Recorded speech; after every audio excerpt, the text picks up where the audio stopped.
A human hand in a black glove injects some substance into the yolk of an egg, and after a few minutes, it divides, producing an identical egg. At the same time, on the Hollywood Walk of Fame, a star for Oscar winner Elizabeth Sparkle is unveiled. Time passes, the star fades, and soon Sparkle's name no longer shines as brightly. She herself now hosts an aerobics TV show. Despite her age, the woman is fit and looks quite good. However, one day she goes to the restroom, and seeing that the women's restroom is out of order, she enters the men's room. Inside a stall, she hears the voice of the show's producer, Harvey, saying that Elizabeth is outdated and the show needs a young and hot girl. It's time for Sparkle to retire. After all, her Oscar was won at the dawn of cinematography, and it's time to make way for the younger generation. Upset, Elizabeth goes to lunch with the producer, where he laughingly announces her retirement and leaves with a friend. The woman sees a fly in her wine glass and feels just as helpless. On her way home, the actress gets distracted by workers taking down her billboard, and she gets into an accident. In the hospital, the doctor recognizes the star and compliments her, but the woman starts crying because all her fame is now behind her. Embarrassed, the doctor says goodbye and leaves. However, a young nurse suddenly starts examining Elizabeth's back, muttering that she is perfect for an experiment. Before leaving, he slips a flash drive into her pocket with a commercial for a product called Substance. Elizabeth reads the name of the product when an older man calls out to her. It turns out to be her old classmate, Fred. He is happy to see her and offers to meet and reminisce about their youth. Fred writes his phone number on a random scrap of paper, and after soaking it in a puddle, he hands it to Elizabeth, who pretends to be happy to see her old friend. In reality, she falls into a deep depression, especially after she finds a bouquet at home, thanking her for being part of the team all these years. Rereading the word "was," Elizabeth inserts the flash drive into the TV and watches a commercial for a substance whose injection unlocks her DNA and initiates cell division, creating another version of herself. This is the substance, and the person is the Matrix. And while they were two different personalities, they are still the same person, just an improved version that will be younger, more beautiful, and more perfect. Both personalities must exist in symbiosis and switch every 7 days, always remembering that they are one whole. Elizabeth goes to a bar and, watching the happy couples, realizes her loneliness. She returns home, and after long thoughts and memories, she calls the number provided and orders the substance. She is given a postbox number where she can pick up the product, and the call is quickly ended. The woman spends a sleepless night, and in the morning, she sees an ad in the newspaper looking for candidates to replace her as the host of the show. At the same time, there's a letter in the mail with a card and the postbox number for the substance. Elizabeth resolutely heads to pick up the package. Using the card, she opens a hidden door in an old building and finds a storage unit with a package waiting for her. At home, Elizabeth opens the box. All the substance ingredients are neatly packed in bags and labeled activator, stabilizer, the other you, the switch, food for the Matrix, food for the other you.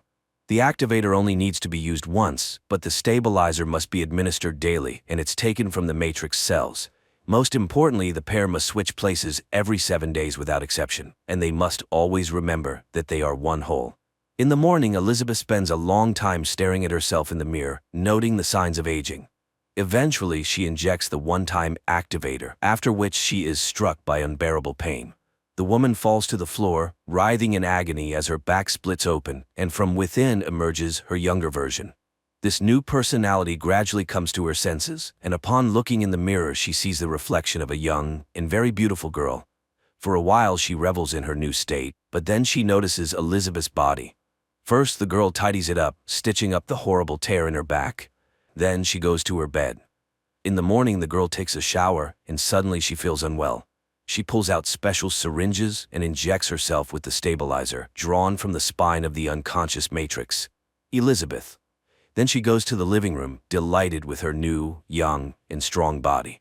Later, the girl goes to a casting call, buying a seductive swimsuit along the way. She takes the name Sue and has a stunning effect on the producer's assistants and eventually on Harvey himself.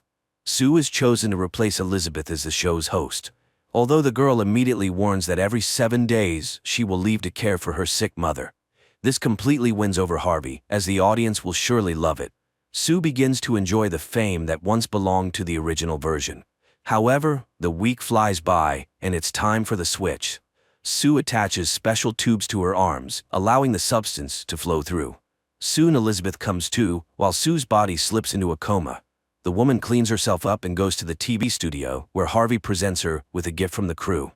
Back home, Elizabeth marks the days when she can be herself on her calendar. She spends all her time at home.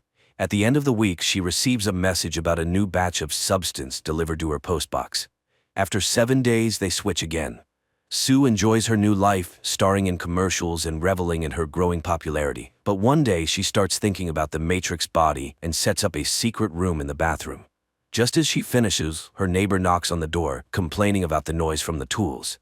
Seeing Sue, the man is immediately smitten and offers his help, but the girl slams the door and hides Elizabeth's body in the secret room, then replaces her portrait on the wall with her own. Sue's show becomes wildly successful, with the ratings soaring, much to the producer's delight. The girl starts making new friends and attending parties. One evening, she brings a young man home, but when things get intimate, she suddenly feels unwell and remembers that it's time for the switch. Sue rushes to the secret room and performs an additional stabilization procedure. She spends the night with the young man and switches with Elizabeth later than necessary. When Elizabeth wakes up, she finds a living room in disarray and her hands twisted with gout. Struggling to put herself together, she calls the substance provider's number, but they inform her that the changes are irreversible and remind her not to forget that they are one whole. Elizabeth tidies up the apartment and then sees a recording of Sue's new show on TV. She is forced to admit that Sue is very beautiful. Later, she hears the neighbor asking Sue for a date, but she doesn't answer the door. Then she receives a new batch of substance. On her way out, she stops at a cafe, where an old man starts a conversation, lamenting that 7 days is too long to wait to return to one's body. He drops his cards, and among them, Elizabeth sees a card identical to her substance card. She recognizes the young nurse who advised her on the experiment in his eyes. He knows that with each time, it becomes harder to remember that you deserve the right to exist. Soon, the second part will literally start consuming her. Elizabeth runs home, bumping into Sue's boyfriend, who of course doesn't recognize her. But this makes her remember Fred. She dials his number, and her ecstatic classmate arranges a meeting at a cafe. Elizabeth dresses up, puts on makeup, and hides her hands under gloves. But unexpectedly, she sees a billboard with Sue on it. Her own reflection immediately disappoints her, and she changes her makeup, then wipes it off entirely. Crying, she rips off her dress and stays home, ignoring Fred's persistent calls, binge eating to cope with her stress and insecurity. When it's Sue's turn again, she steps onto the set and begins the show. However, during the exercises, she suddenly feels something protruding beneath the skin of her buttocks. The girl immediately halts the filming, and while the puzzled cameraman tries to understand what he just shot, she runs to the bathroom, where she finds a lump on her rear and pulls out a fried chicken leg from her navel. She realizes that while she is living an active life, Elizabeth is binge eating at home. Sue is furious. She complains to the substance operator, but all she hears in return is, "They are one whole." Weeks go by. One day, Sue urgently summons Harvey to announce that she will be the new host of their New Year's show, the pinnacle of her career. Sue is overjoyed. However, she is now abusing the stabilizer more and more, which causes Elizabeth's body to age rapidly. When Elizabeth wakes up again, she finds herself old and decrepit, with stiff joints and almost entirely gray hair. The woman calls the substance operator, and he suggests ending the experiment, but there is no way to restore her condition now. She tries to convince herself to stop the experience, but she can't give up such a beautiful second version of herself, even though her knees barely function. She remembers Harvey's gift. It turns out to be a cookbook, and Elizabeth throws herself into learning new recipes with renewed energy, while Sue continues to dominate the TV screens. One day, Elizabeth hears Sue laughing at her, mocking the aging star, which drives her to eat even more. Elizabeth becomes so enraged that she vows to end the experiment. The day for the switch comes, and once again, Sue finds a room full of leftovers and empty bottles. To gain independence and take advantage of the Matrix helplessness, Sue stockpiles stabilizers for 3 months. However, the day before the live broadcast of the show, the stabilizer runs out. Sue calls the supplier to ask for more, but he says Elizabeth is the only source, and they need to switch to replenish the supply. There is simply no other option. Sue, barely conscious, starts the switch. Her boyfriend hears strange noises coming from the bathroom, but the girl doesn't open the door because inside is now a hideous, bald woman with a deformed hump. Finally, she yells at him, and he runs off. Elizabeth, now a horrific creature, calls the substance operator and begs to end the experiment. Then she heads out for the final batch. Returning home, she drags Sue's body into the living room and prepares to inject her with the serum that will kill her duplicate. With the syringe ready, she looks around, staring at the portraits of Sue for a long time. She realizes she can't kill her young version. Elizabeth brings Sue back to consciousness. Seeing the half-empty syringe and realizing what Elizabeth had intended, Sue flies into a rage, beating her Matrix to death. Afterward, she goes to the New Year's show. She is dressed in a gorgeous gown, but suddenly Sue feels unwell and runs to the bathroom. It turns out that with the Matrix dead, Sue's body begins to rapidly deteriorate. First, her teeth fall out, making it impossible for her to smile for the sponsors, which Harvey so desperately wants. Then a nail falls off, and her ear drops off. In a panic, Sue rushes home where she injects herself with the last of the activator, hoping to create a new version of herself. But instead, a monstrous hybrid of both versions, Eliza Sue, is born. The monster recalls her audition and tries to beautify herself by putting on a dress and a homemade Elizabeth mask before heading to the show. When she arrives at the TV center, she steps into the stage and addresses the audience, but her mask falls off. Screams of horror fill the hall, and she is called a monster. The audience flees in panic, and one man decapitates Eliza Sue, after which her mutilated body floods the entire hall with blood. What's left of Eliza Sue runs out of the studio, and out on the street, it disintegrates into guts. Elizabeth's original face manages to crawl to the actress's star on the Walk of Fame, where it looks up, smiles, and melts away. The next morning, the remaining puddle of blood is scrubbed away, erasing the memory of the actress. At times funny but mostly terrifying, the film dissects society's imposed standards on women's bodies and the pursuit of eternal beauty, forcing viewers to reflect on what it means to be yourself and how important it is to accept who you are.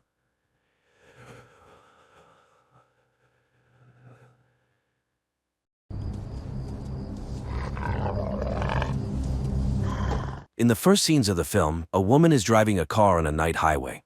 Suddenly, an unknown woman's voice speaking Russian comes from the radio. Joe translates for her daughter Alice, explaining that the woman believes the world has turned upside down.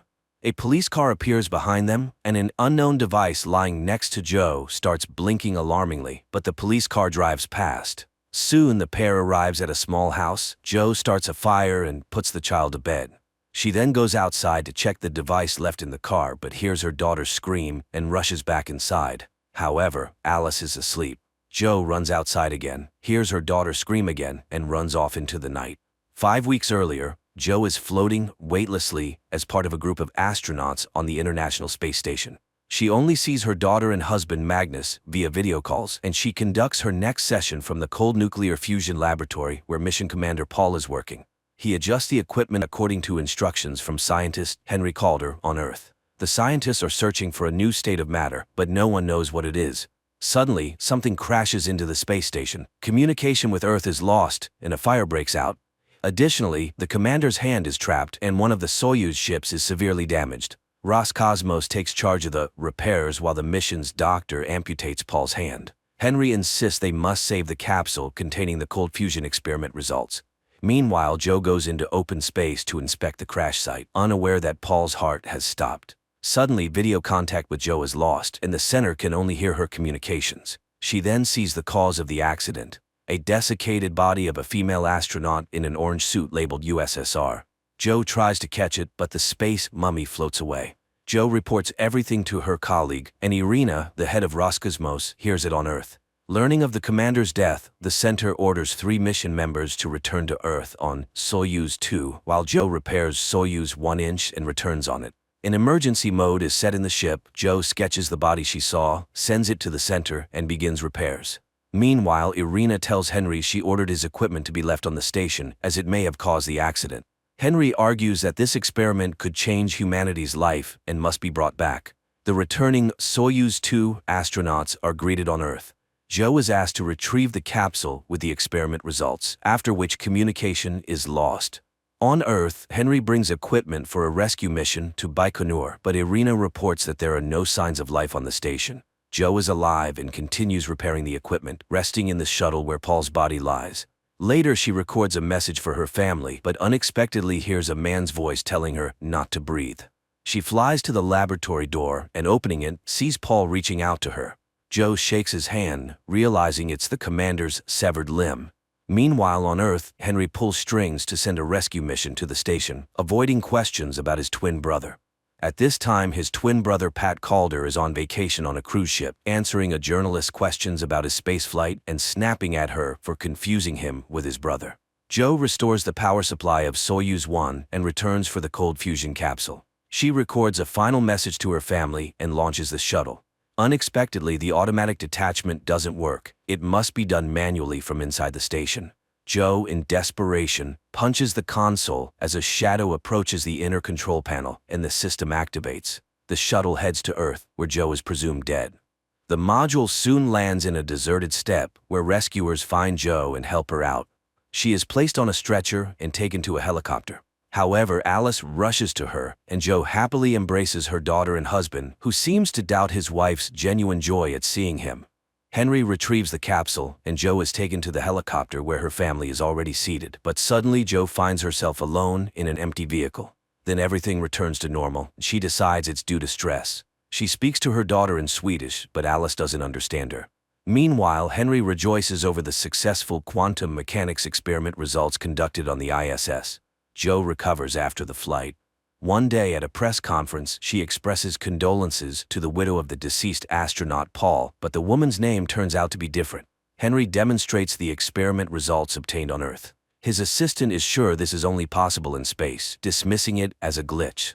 At Baikonur, an investigation into the tragedy begins. The commission reviews orbital recordings. When Jo mentions the object that caused the accident, a Soviet female astronaut's body, no one believes her since there has never been a report of a missing female astronaut in history.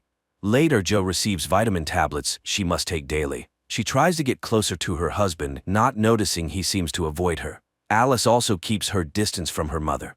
The next day, Jo faces the commission again, which tries to convince her that the station collided with an orange garbage bag. After the session, her boss, Frederick, tries to hug her, but she steps back in confusion. He doesn't understand why she has forgotten everything between them. Scared, Jo returns to her husband in tears, confesses her love, and they become intimate. Meanwhile, Henry tells Alice about a thought experiment in quantum mechanics called Schrödinger's cat. Scientists believed the world was governed by classical physics laws until geniuses like Einstein discovered that the same substance could exist in two forms. For example, a particle is black in one world and white in another. Between worlds, there is space where the particle is both black and white simultaneously, refusing to choose until observed. Henry invented equipment for the space experiment and discovered something, but it seems unwilling to come into the light. Magnus confesses his wife has changed completely. Henry comes to thank Jo for saving the capsule. She recalls he worked on the Apollo mission, and the old man warns that people who go through the space often change. Later, the team goes to the Memorial Alley, and Jo shows friends a photo of the spacesuit she saw in space, but she's told it's Irina, the current director of the Flight Control Center. The colleagues reach the tree planted by Commander Paul before the flight and lay flowers. When Jo is alone, she suddenly sees Paul, who tells her his heart is still hanging in space. After this, Jo acknowledges the commission's correctness and retracts her initial testimony. Her family heads home, where Jo notices some inconsistencies. For example, the car is blue, but Jo remembers it was red. The family congratulates Jo on past Christmas and her birthday. She jokes and laughs, though Magnus admits he believed their marriage was over. The next morning, Jo walks around the house and suddenly sees a piano. She sits at it and opens the sheet music. In the evening, Jo again notices her daughter doesn't understand her Swedish, though the girl spoke it fluently before the flight. Magnus admits he knew about her affair with a colleague, Frederick. This perplexes Jo as it's not true. Henry recalls a formula where the main stress relief component is lithium-7. Jo visits a psychologist who prescribes her the antidepressant lithium. Henry notices her and invites her to see his laboratory, where he talks about astronauts who heard non-existent sounds and smells after flights. But this is kept secret. Then Henry reports to the management that using laser and magnets in the cold fusion laboratory, he obtained an image identical to the one from the quantum physics experiment on the ISS. He tried to capture the moment when a substance exists in two different states simultaneously. The same experiment with Schrödinger's cat, which can't be determined if it's alive or dead. But only Henry sees the results. Apparently, this is the observer effect, where the experiment influences the experimenter. Jo approaches the piano again and starts playing this time, scaring herself because she never knew how to play. The next day, Joe compares the vitamins she received at Baikonur with the prescribed medicine and finds that both contain lithium-7. Suddenly, she sees two workers and hides in an office, finding a list of astronauts. Each name has a letter, and checking those under B, she discovers they were all prescribed lithium-7 and experienced unusual things. Meanwhile, the workers enter the office, ignore Joe, and start stacking folders on a cart. She tries to get their attention but seems invisible. Joe approaches a man closely. He screams and disappears. Joe is alone in the office again. She goes to Henry's office, but he suddenly accuses her of excessive curiosity that will ruin her. Later, her colleague Frederick visits, not understanding what happened as they loved each other. Joe avoids the conversation. At home, Joe finds a package with tapes on the table. It turns out the Marine Observatory workers, unlike the Flight Control Center, heard her calls from space and recorded them, now sending them to her. Joe plays the tapes and hears her voice when Alice comes downstairs and sees a room filled with mourning people. Live astronaut Paul with his family, and Joe's portrait in a mourning frame at the center. She screams, but her father carries Alice upstairs, where his wife admits all her pills are neuroleptics, meaning she's been intentionally habituated to them. She believes she was heard but deliberately left to die in space. Magnus grabs the phone to have her taken for treatment, but Joe pushes him and he falls, hitting the floor. Joe pulls herself together, calls an ambulance, and asks Alice to get in the car. On the way, she stops by the laboratory and steals the flask with the substance obtained in the quantum physics experiment. Henry hears a knock at the door but finds no one in the hallway when he opens it. The scientist closes the door, not noticing his twin brother Pat, who briefly appears behind him and then disappears. Irina calls, having just read an article about two particles entangled by quantum mechanics, where what happens to one determines the state of the other, even if they are far apart. He hangs up without responding. Joe calls Russian cosmonaut Ilya to ask what vitamins he was given on the ISS. He reads out the name with letter A. Joe explains that, unlike the rest of the crew, she was given neuroleptics. The cosmonaut is skeptical, but she asks him to check his pills and wait for her call. Henry discovers the flask theft. The next morning, Joe asks her daughter to describe her fears in detail. The girl admits she hears the voice of an unknown woman named Valya. Joe steps aside to call the observatory worker who sent her the tapes, but he unexpectedly claims it couldn't have been her and hangs up. Meanwhile, Alice brings her a drawing of her fear, showing the figure of a female astronaut in an orange suit, whom Joe saw dead in space. Ilya checks his pills, which turn out to be vitamins. However, documents on the substances given to Joe are no longer accessible. Joe arrives at the Marine Observatory and meets the brother and sister who sent her the tapes. The elderly couple clearly heard her voice from space and recorded it. However, the recordings can only be heard on their ship at sea. They take Joe and Alice to a boat, sharing strange stories of people seeing odd things in space like angels, and often going mad upon returning home. They recorded everything, but there was little noise until Apollo 18. During that mission, the airwaves were filled. Deciphering these messages is challenging. The boat sets off, and the woman plays a tape recorded in 1967. It features the voice of a female astronaut returning to Earth in a damaged capsule, seemingly dying. That day, Irina allegedly returned unharmed from space. The woman can also let Joe hear Paul's voice, though everyone says he's dead. Joe refuses to listen. They head back to shore, and Alice secretly calls her father, revealing their location. The woman gives Joe the tapes. Mother and daughter drive to a forest cabin, analyzing everything that happened. Alice plays the 1967 tape again, recognizing Valya's voice from her visions. The woman is in pain and very hot, as heard on the tape. Henry looks into a mirror, calling his twin brother. When Pat appears in the reflection, Henry accuses him of stopping his medication and admits his space experience worsened everything. Joe and Alice continue listening to Valya, who says the world is upside down. Reaching the house, Joe plays a recording of her conversation with Alice before the collision, but the girl suddenly claims it wasn't her, as she doesn't speak Swedish. The action shifts to the ISS on the day of the accident, showing the other side of Schrödinger's cat experiment. Paul conducts a quantum physics experiment while Joe talks to Alice when an alarm sounds. Joe is thrown against the window, hitting her head and losing consciousness. Paul tries to help her, realizing she's dead. Her husband and daughter are informed of her death and fly to Baikonur. On the orbit, Paul stays to repair the shuttle, worried that accessing the laboratory is impossible, leaving the experiment results on the station. Joe's body is moved to the shuttle, but Paul struggles to accept her death's reality. Later, he rests before landing, recording messages. Again, he feels Joe is alive and even asks her not to breathe. He then contacts Houston, reports the body's damage, moves her from the ship to the station section, and locks her there. Preparing for undocking, the system fails. Mission Control reminds him that 2 people are needed to activate the system. Paul, like Joe in another reality, hits the console as a shadow approaches the inner control panel and the system activates. The shuttle lands safely. Paul's family greets him, but he can't forget what happened, feeling guilty for leaving Joe's body on the ISS.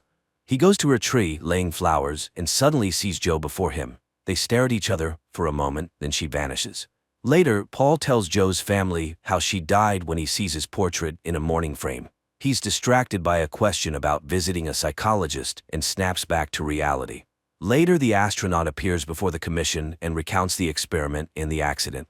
Suddenly, the crew members object. They know nothing about a quantum physics experiment. That project was closed 12 years ago, and the order to leave Joe's body in orbit, it was his decision, not an order he received.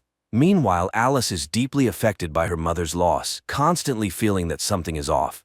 At the same time, Paul reviews footage from the Apollo 18 mission and is surprised to discover that 2 astronauts died during the launch under Henry Calder's command. He goes to his boss, but she only knows Pat Calder. There was no equipment and no Nobel Prize. The Apollo 18 mission was NASA's biggest failure. The man returns to his family and realizes that his wife's name is different from what he remembers. Later, his family goes to Joe's house for a memorial service, but Alice is hiding in the closet again, refusing to come out, convinced that her mother is alive. Seeing his crew, Paul doesn't want to enter the house, but his wife persuades him, though he admits everything feels wrong. Then his daughter brings Alice. He turns his head and sees another Alice screaming about what's happening in the living room. Joe rushes to the sound, seeing Alice from Paul's reality and trying to call out to her mother. Magnus takes his daughter away, and she asks to be taken to her mother's cabin. The next day, Magnus and Alice go to the lake house. At night, the father confesses he doesn't understand his daughter, who insists they will see their mother again. Meanwhile, Paul visits the house of Henry's twin brother, Pat, calling him Henry and stating that he conducted experiments under his direction. He wants to know the truth at any cost, but Pat pulls out a gun and shoots him. Alice sees a car approaching the cabin, and Joe gets out. And then everything gets confusing, so friends, forgive me if something is unclear. The girl hurriedly puts on her shoes and goes outside, but it's empty in front of the house. She calls for her mother, and Joe, in another reality, from the beginning of the film, turns at her voice but doesn't see her daughter. Alice returns to the house, puts on a coat, and goes out into the night with a flashlight. Joe distinctly hears footsteps passing by, but sees no one. They wander around the same place, shouting, hearing voices, but not seeing each other.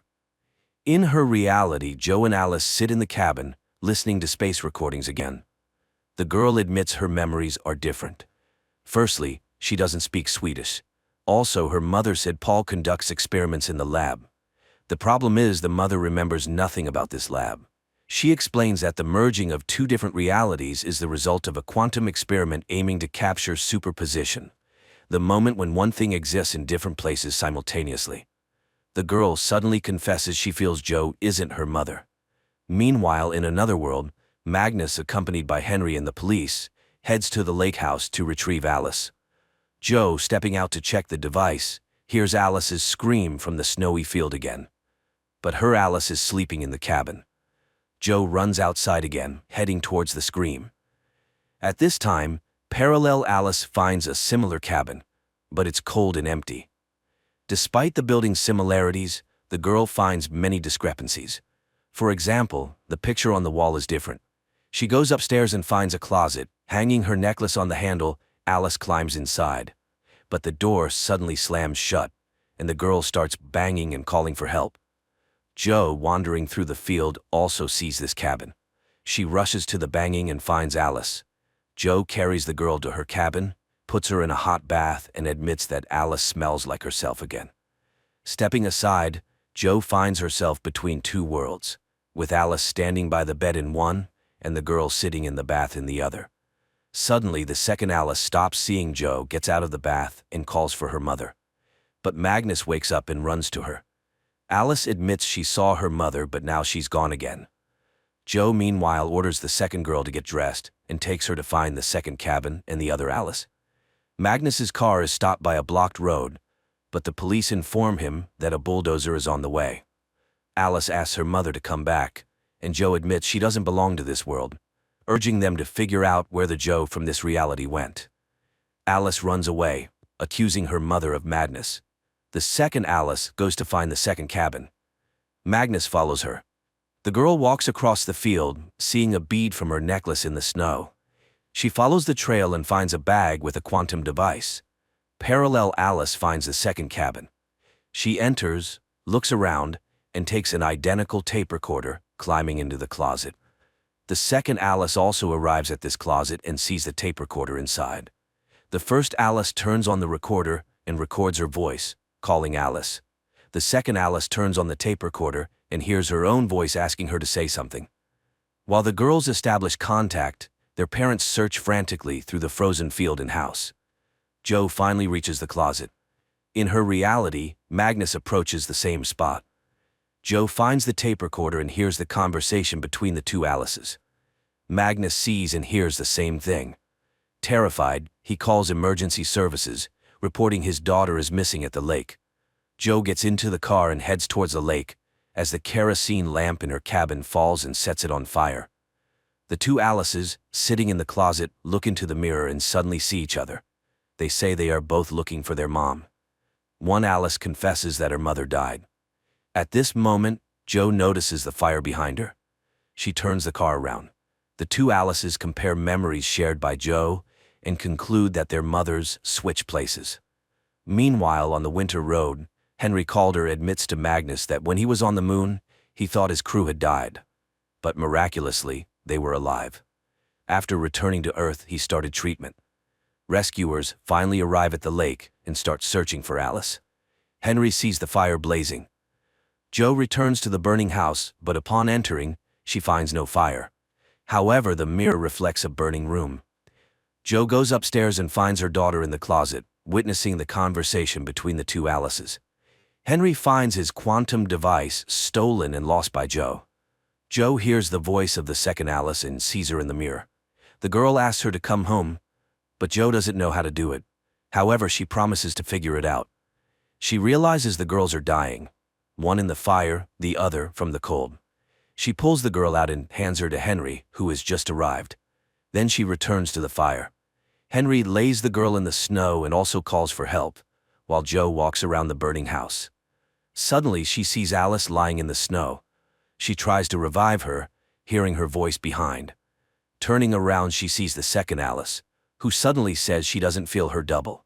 Apparently, the girl died, but Joe continues giving artificial respiration, believing she must save the girl. Suddenly, Magnus's voice calls out from the darkness. Joe tells her daughter to leave. Magnus sees his wife, unable to believe his eyes, and runs to her, finding his daughter. In the parallel reality, Joe revives the second Alice and starts looking for the second Alice. Rescuers grab her, thinking she's crazy. In the other world, Magnus brings Alice into the cabin, admitting he doesn't know what he saw. The injured Alice lies under an IV and suddenly hears a female voice promising to take her to her mom. The girl wakes up, seeing her father, who says Joe left with Irina. In reality, Joe is taken to a psychiatric clinic. Henry finds the tape recorder and listens to his report, discovering his colleagues are alive. He smashes his quantum device, destroying the experiment results. Magnus brings Alice home, and the girl says her mother is dead, her body still in space. Also, there is another Alice. Magnus tries to convince her that mom is alive, just not well right now. Meanwhile, a piano is brought to Joe's room. Henry is arrested for attempting to kill Paul and murdering a journalist on the ship. He requests his DNA be compared to the person who lived where Paul was shot. He's not Pat. The accuser suddenly says both men are actually the same person and shows a book written by Pat. Henry denies writing it, revealing that his so-called twin brother is actually his double from another reality. Later, Henry shows the broken device to Frederick, blaming Joe for damaging expensive equipment. He has long opposed sending women into space, believing their psyche is unstable. That night, Joe regains consciousness and tries to escape the clinic, but the door is locked. In the morning, Irina examines her, finding no mental disorders. Joe claims there was a fire in the cabin, and before that, she saw her real daughter. Irina asks her to play the piano and says her daughter is with her father. Joe is impossible to convince. Then Irina announces that Joe is pregnant. They couldn't give her lithium, as they never prescribe it to pregnant women, so they developed special vitamins for her, which Irina asks her to take. Joe is horrified and refuses. She can't have this child, because then she won't be able to return to her real life. Irina says there's another patient like her in the next room, but she won't be able to see him. Joe suddenly recognizes her as the dried-up mummy in space. She screams the words she heard on the recording, but Irina runs away. She calls Henry and asks for a meeting. Pat Calder is interrogated with a lie detector, denying shooting Paul, though he invented the machine that could cause an accident in space. Joe sits at the piano, but Ilya comes to her.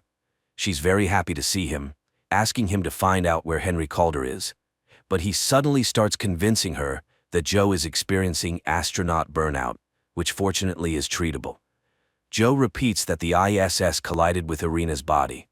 In that reality, it wasn't Paul who died, but her. Ilya doesn't believe her, and she asks him to leave. He says goodbye and secretly slips a key to her door, signaling that the room is bugged. Magnus tells the doctor he also saw Joe in the dark.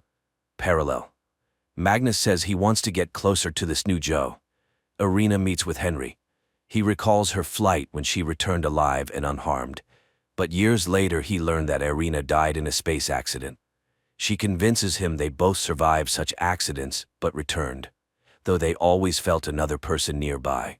Henry suddenly declares he's not Henry. He disappeared and won't return. He's the person who won the Nobel Prize. That night, Joe escapes her room, goes to the next room, and sees two identical old men. She returns to her room. The next day, Paul's daughter discusses a strange feeling with Alice. The girl feels her father's presence. Alice confesses that her mom is also halfway not here. In the parallel reality, Paul's daughter is puzzled by her father's strange behavior, who went to see a crazy old man and got shot. In both realities, Alice finishes talking to her friend and gets out of the closet. One asks her father to take her to mom in the hospital and pulls out a tape recorder. The other packs the deceased Joe's things and also finds a tape recorder. The girls simultaneously turn them on. When Joe in the hospital starts playing, they connect with each other. Later, the second Alice tells her father there's another Alice and promises she won't search for mom anymore. The prosecutor reports the complete identity of all tests, confirming that Pat and Henry are the same person, and presses charges. Sometime later, Irina comes to Joe, announcing there's only one person in the next room, the first one in space. She advises Joe to take the pills and return to life. She has a daughter and will have another child. She advises Joe to reconcile and move on. Later, Magnus and Alice arrive at the clinic. The girl talks about the other Alice and also advises her mother to accept what happened. She needs a mother, and Joe needs a daughter. So they will move on. Later, Joe shows Magnus their daughter's drawing, admitting she tries to be rational. She will return home and move on. They will have this child. Irina writes a letter admitting that since her flight, she has hidden the fact that space drives people crazy. She asks everyone who has experienced this to report it to her. At the clinic, Paul regains consciousness, unable to understand what he saw and experienced. Magnus takes Joe home, admitting she doesn't look like his wife. But they love each other and want to be a family. Irina says goodbye to Alice, admitting she has a second name, Valya. Meanwhile, on the orbiting ISS, Joe's mutilated body suddenly comes to life and catches a photo of herself with her daughter. This is where the first season ends.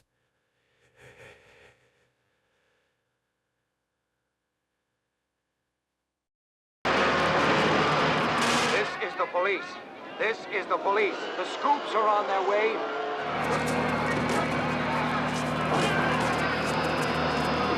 New York, 2022. The mindless activities of humanity have led to environmental pollution and global warming, complicating life for mankind. The polluted atmosphere has destroyed nearly all natural wildlife, leaving people to fend for themselves. Natural foods are scarce, and people survive on concentrates produced by the large corporation, Soylent. Their latest product, Soylent Green, is made from plankton and promises to feed everyone. However, it is currently produced in insufficient quantities. New York Police Detective Frank Thorne lives with his old friend, former police analyst Solomon Sol Roth, who has an excellent memory and serves as a kind of archive for Thorne. Moreover, he has preserved a police reference library to help his friend with investigations. This day begins with a conversation about a recent murder. Sol grumbles that Thorne expects too much from his notes. This isn't the Congressional Archive. Meanwhile, the power goes out. Sol reminisces about the old days when food was real and electricity worked without interruption. But people ruin nature and now everything is dying. The man sits on a bicycle which generates energy for the apartment, while Thorne heads to work, stepping over the bodies of homeless people sleeping right on the staircase of his building. The streets are clogged with old cars that, due to a lack of fuel, now serve as homes for the poor or as venues for criminal meetings. In one of these cars, a young man named Gilbert receives a metal meat hook and instructions for an upcoming job from a criminal world representative. Meanwhile, in the apartment of the wealthy William Simonson, his girlfriend Shirley plays on a machine gifted to her. She is very pleased with a successful move and thanks her master when the security guard Fielding arrives to remind the girl that it's time to go. The couple heads to a store where the vendor sells them expensive products and shows them an item completely unattainable for ordinary people, a beef tenderloin. At this time, Gilbert uses the hook to infiltrate the residential complex for the privileged and ascends the Simonsons' apartment. Seeing the young man, the wealthy man remains completely calm, making no attempt to flee or call for security. Gilbert apologizes and explains that those who sent him can no longer rely on Simonson's silence. The wealthy man agrees with all his arguments and calmly confirms that what Gilbert is about to do is necessary for God. The young man raises the metal hook and strikes Simonson on the head. Sometime later, Thorne arrives at the deceased's home to investigate the case. He questions the caretaker, who assures him that the cameras malfunctioned, and leads the detective to the apartment where Shirley meets him. Ignoring her, Thorne examines the body of the deceased. Searching the apartment for clues, Thorne finds and consumes whiskey, beef, and other foods unavailable to him. Fielding talks about the shopping trip, and the policeman enjoys washing his hands in clean, warm water. He then collects the found papers, some pleasant items like toiletries, and the food into a separate bag, taken from Simonson's bedroom. Meanwhile, Shirley is distraught, thinking that if she hadn't left, Simonson would still be alive. But Fielding refutes her certainty, saying that she likely would have died too.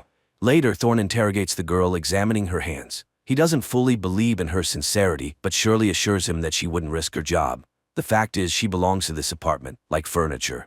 Now she will wait for the new tenant if he wants to keep her. At this time, Thorne is informed about the arrival of the sanitation crew. He orders them to take Simonson to the dump, but the crew reports that the wealthy man will be sent to the incineration plant. Shirley is saddened by this outcome, as she still remembers her grandmother's proper funeral. Thorne takes the bag of items and leaves. He returns to the apartment, stepping over the bodies of the homeless, and hands Sol gifts he hasn't seen in a long time: clean paper, soap, and pencils. He also lays out a classified Soylent report related to oceanography found in the deceased's apartment. Sol is overjoyed to see vegetables and cries at the sight of meat. The next day, Thorne goes to work. His boss, Lieutenant Hatcher, is unhappy that the case is still unsolved, but the policeman is convinced that the murder was a contract killing. Nothing was stolen from the apartment, there was no security, and the killer used a meat hook instead of a weapon to simulate a simple robbery. Therefore, the first thing the detective decides to do is check the bodyguard, and after tracking the man, he finds his girlfriend, Marta's apartment. Thorne searches the place, notices a spoon on the table stained with strawberry jam, and concludes that this is too luxurious an item for the bodyguard's girlfriend. Returning home, he sits down for dinner, prepared by Sol from the products he brought the day before.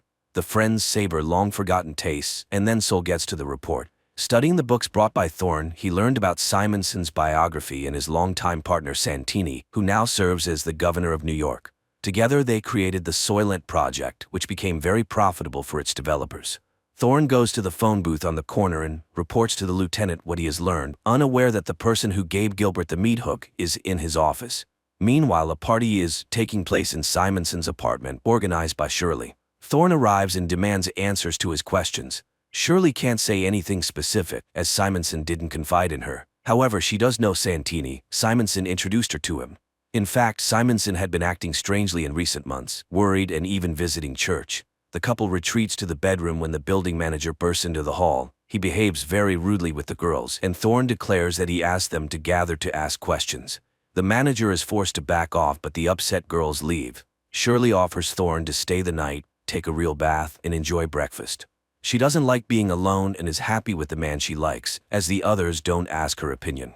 Thorne agrees to the invitation. The couple takes a shower together, enjoying amenities unavailable to ordinary mortals. Later, Thorne visits the church where the deceased wealthy man had gone. On the porch, he finds a dead woman with a child tied to her hand. Realizing that the mother can no longer care for her daughter, he takes the child and carries her into the church. But the building is crowded with people who have nowhere else to go. Finding the priest to whom Simonson confessed, Thorne tries to question him. However, exhausted by the huge, sick, and hungry flock, the priest only remembers the fact of the wealthy man's confession, not its details. Yet, under pressure from the policeman, he admits that the truth is killing him. It's so monstrous. Thorne returns to the lieutenant, who informs him that the Simonson case is closed, as it's a simple robbery.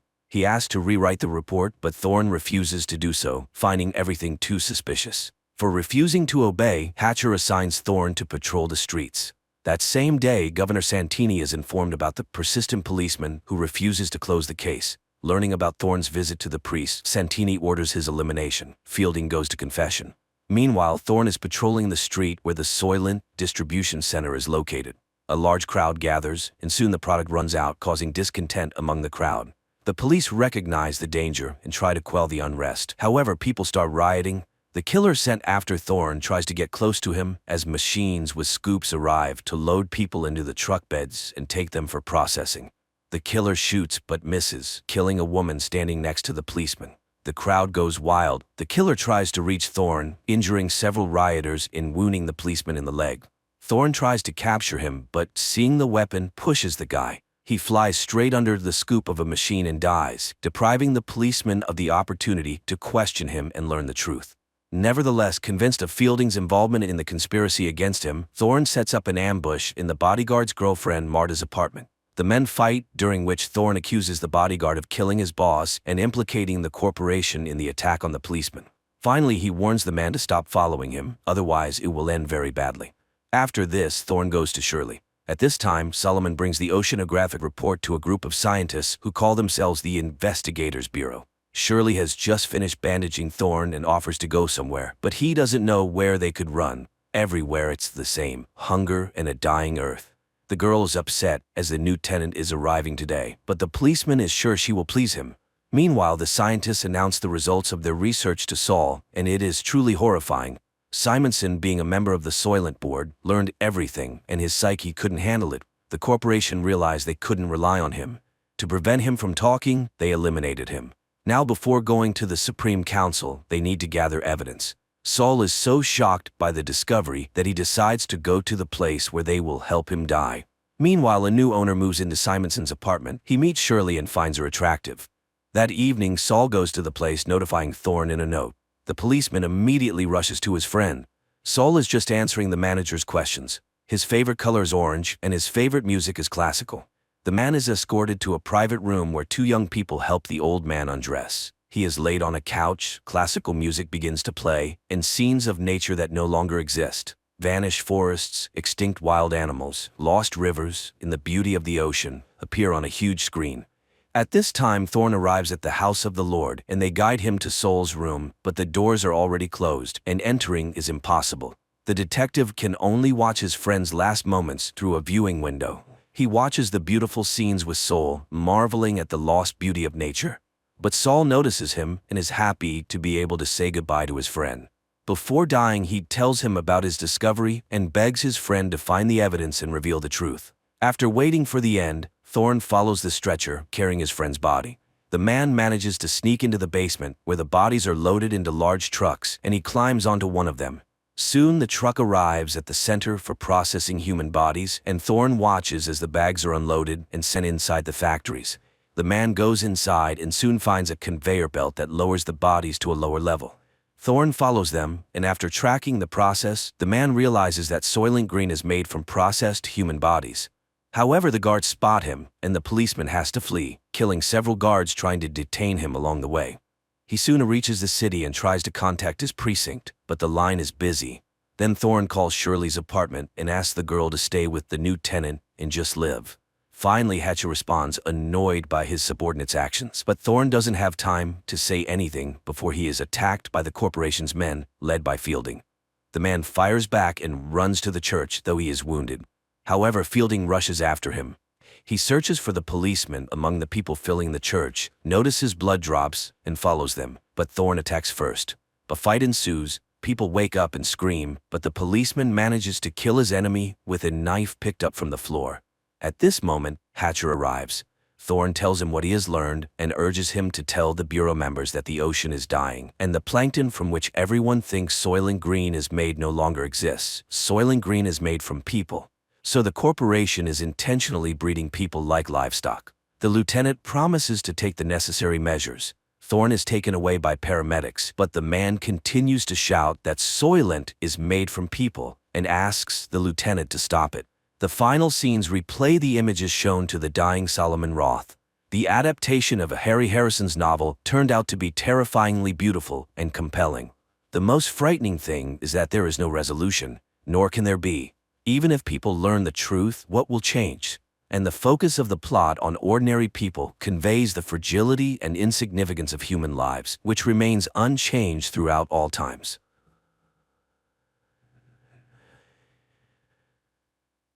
People often fantasize about immortality. But what if a person could live for a few hundred years or thousands? What would an immortal look like? What would they do? How would they relate to family and religion? In 2007, director Richard Shankman attempted to explore these questions in the science fiction film The Man from Earth, and this fiction makes us contemplate the real. That's the case with John. There's a grave disorder. Is he serious? He is. The film begins with scenes of a 35-year-old man loading his belongings into the open bed of a pickup truck. Two cars approach his house. People step out of them. Dan, Sandy, Harry, and Edith. They are colleagues and friends of the main character, Professor John Oldman. They are puzzled. Why is he planning to leave and without saying goodbye? Dan jokes that he must be in a hurry to take over a chair at Stanford, and Harry shows a basket of food, regretting that they don't have enough time. Otherwise, they would have arranged something grand.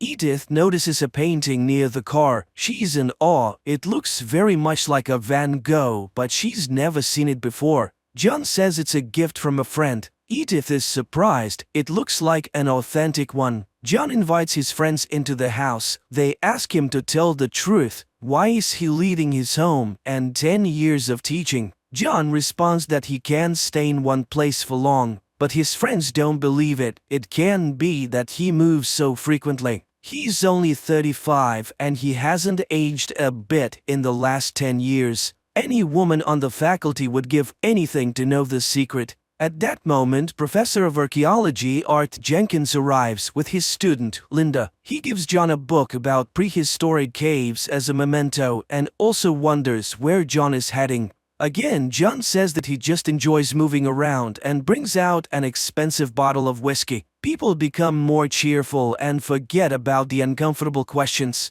They form a circle and wish him a long life and good luck.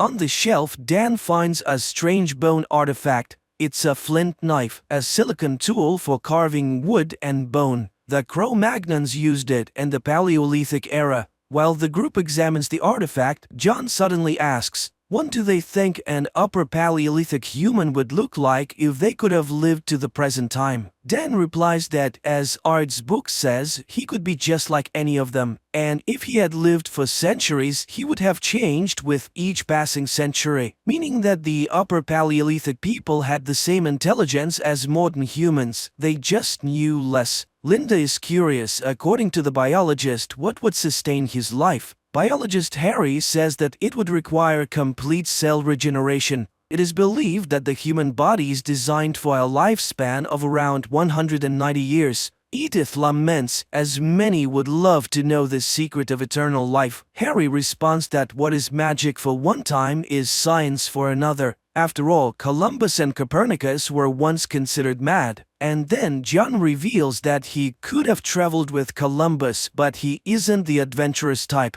Moreover, he was already convinced that Earth was round. However, back then he still believed that there was an edge somewhere that one could fall off. The friends give uncertain smiles, thinking it's a joke, right? But John denies it. Every 10 years or so, people start to notice that he doesn't age and he has to leave. The friends are puzzled. Is he saying he's a Cro-Magnon? John explains that at least for the last 4,000 years, since the time of Mesopotamia, he's been sure of it. In his first life, he lived to about 35 years old and became the leader of his tribe because they believed he was a sorcerer. He didn't even have to fight for it. But then fear arose and they banished him. People believed he was stealing their life force to remain young. He was pursued because he wouldn't die. That's how the habit of joining new tribes he encountered along the way emerged. At first, John thought something was wrong with him. Maybe he was evil and that's why he couldn't die. Then he thought he might be cursed, or on the contrary, blessed. Later, he believed there was some purpose to his existence, and now he thinks he simply came into being. His friends are intrigued. John's story is full of interest. Edith is curious again about the fate of the Van Gogh painting, and John tells them that Van Gogh gave him the painting when John was Jacques Born, a pig farmer. Van Gogh used to visit him, paint, and talk about how nature finds its reflection in art. Art asks, "Did you always leave?" John shrugs. Sometimes he created a new identity for the next 10 years. Sometimes he even posed as his own son. But a few times he got caught. He even spent a year in a Belgian prison in 1862 for forging state documents. His friends start to get annoyed. John seems to have an answer to everything except one. Why does he do it? And he answers, he just wanted them to say goodbye to him specifically. After this, those around him conclude that John has serious issues. He remembers about moving. He still needs to take the boxes. While the man is carrying his belongings, Harry tries to find hidden microphones or cameras. People just can't believe that what is happening is real. At the car, Sandy confesses her love to John. He says that she's not indifferent to him either. But now she understands what she's getting into, right? Because one day he'll be forced to leave. He cannot give her eternity. But she objects. What is eternity, and who has it? Her parents divorced even before she was born. Besides, there's death, illness, insurmountable circumstances. Nobody knows how much time they have, whether it's a lot or little. She loves him and will accept everything he can give her.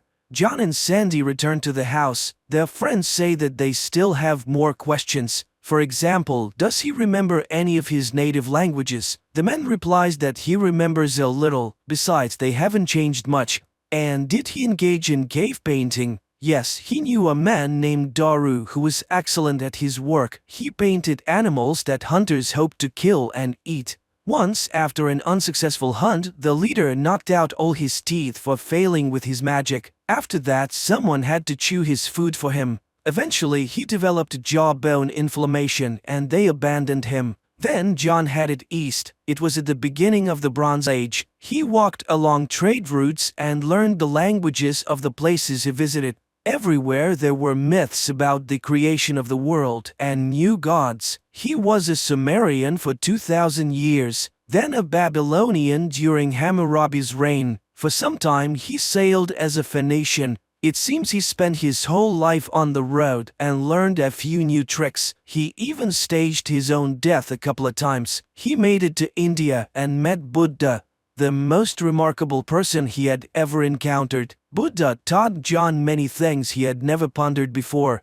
In the midst of the debate, Dr. Will Gruber arrives. The doctor says that there's absolutely no way for John to prove the truth of his story, and no way they could verify it. He's either their friend, or a caveman, or a liar, or a lunatic. The doctor is curious. In this extensive life being discussed, did he ever get sick? John answers affirmatively. Like everyone else, he had serious illnesses, perhaps pneumonia or other lung infections. He suffered from typhoid, yellow fever, and smallpox. He survived the bubonic plague, and it's even more horrifying than history tells. But he doesn't have any scars. Among the friends, a debate flares up. whether to believe John's stories or not. They contradict all their notions about nature. Dan is puzzled. A person with John's intellect would have studied a lot of things. John confesses he has 10 scientific degrees, including all those his friends have. He earned his biology doctorate at Oxford in 1840, but his achievements are just an excess of time, not brilliance. Suddenly, Dr. Will pulls out a gun. He asks John if he would survive if he is shot, but John never claimed he was immortal, just very old. The doctor is curious. What does John think about death? Is he afraid of it? John explains that ancient people thought about death, but they had a practical understanding. They stopped moving, fell, and never got up.